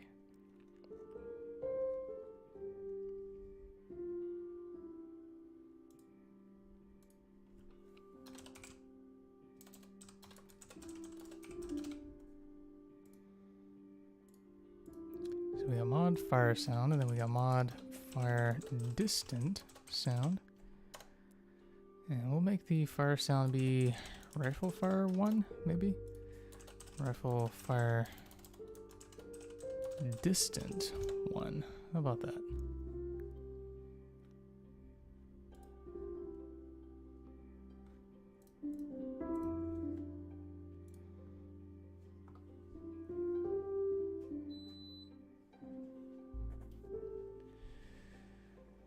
Okay. Let's see how this sounds.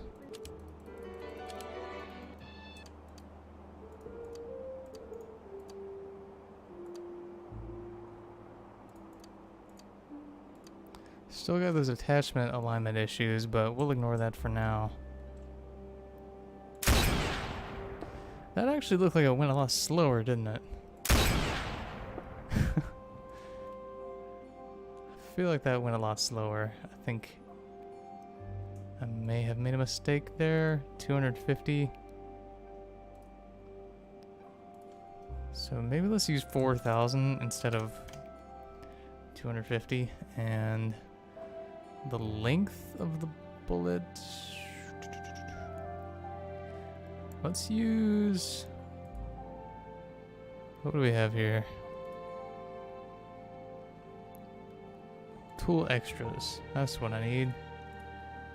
Tool extras. Bullet particle.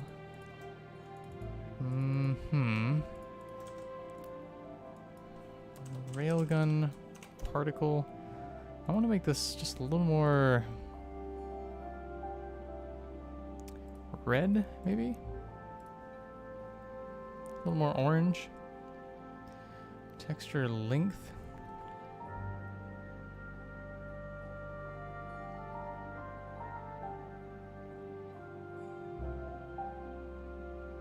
Yeah, texture length should probably be 15. Oh, wait a second. Nope, that's not what I wanted. Texture length, max length. Let's make it 30. Why not? And railgun impact part. Let's see what kind of... So what is this?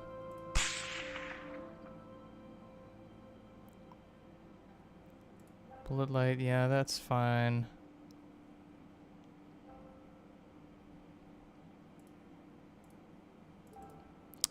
I feel like I want to use this. I just want to make it like a little more explosive, maybe. So let's double the speed on these. Maybe that'll do us what we need. Sand. Yeah, let's double the speed on these. Wood. Yeah, we're gonna double the speed on that too. Impact. So I guess that's just, yeah.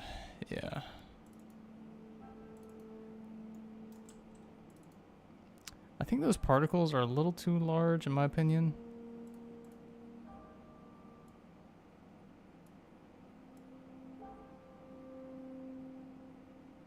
So I'm gonna make those just a little smaller. Yeah, that should do the trick. And then bullet sound. This distant bullet sound. I think I want one that's a little more violent, maybe. So give me 1 second to find a good sound here. I'll be right back.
Alright.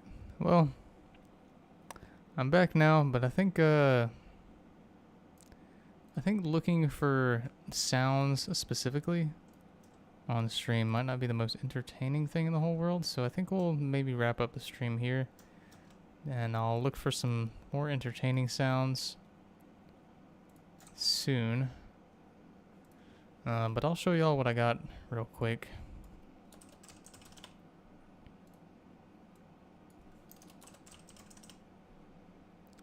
And y'all can judge.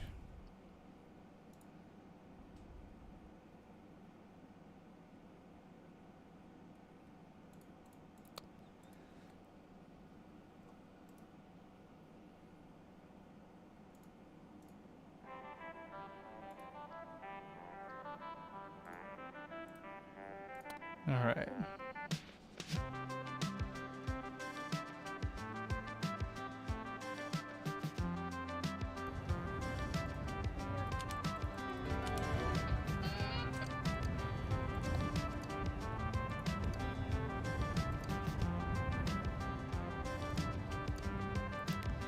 Let's see if y'all enjoy these sounds.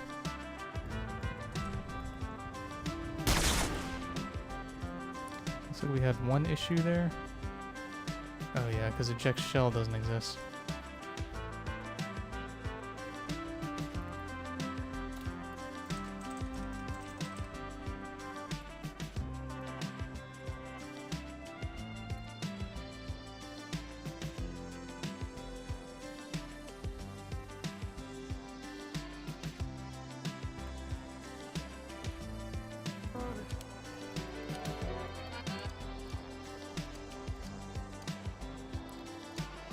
Yep, so here's our sound, our new firing sound. I have one for the suppressor as well, but I don't think I have time to code that real quick. The slug is really fast. Look at that. Man. Here's how it sounds from a distance. So it's the same sound. The distance sound is a little different, I think. It's a little more harsh. Has a little bit more of a harsh pop to it. Oh right, once you reload, there's no chambered round. Oh, just out of curiosity, do the laser and flashlight work? Let's see.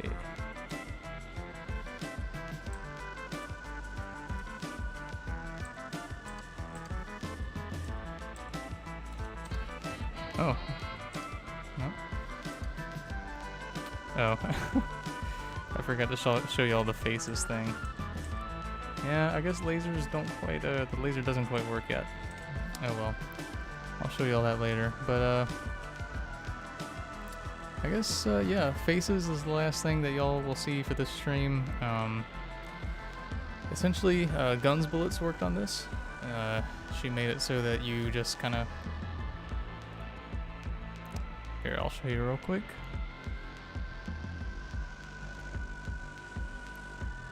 Let's just plug in some random faces, why don't we? You can just grab the faces from the marketplace if you want.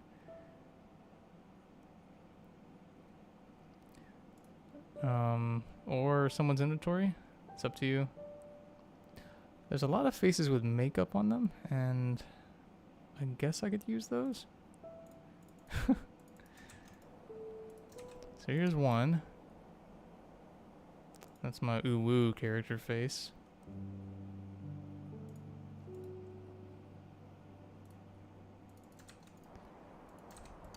This is my happy face. And then this is my surprised face.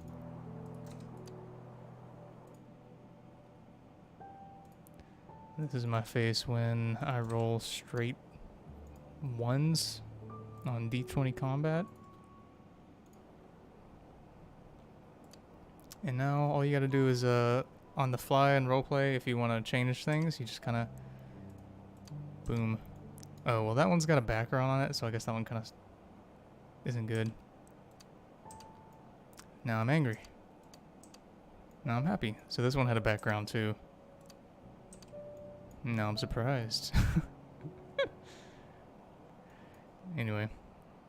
I thought this was a feature that y'all might enjoy. So we're putting it into the game for the next update. You can just kind of change your face on the fly. So you're not always having the exact same expression and you don't have to go all the way into customization to change it. But yeah, I think this is a good place to wrap up.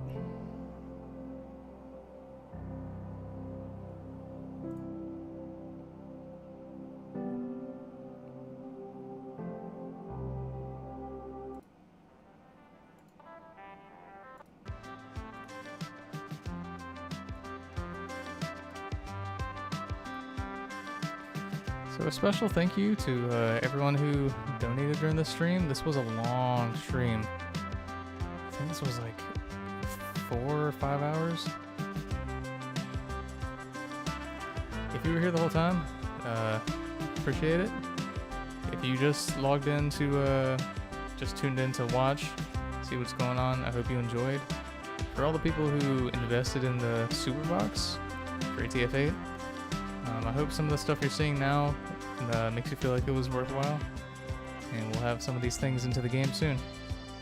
So thanks again to all the donors, and thanks again to everyone who tuned in to view. Alright, I'll see you all around. Mwah.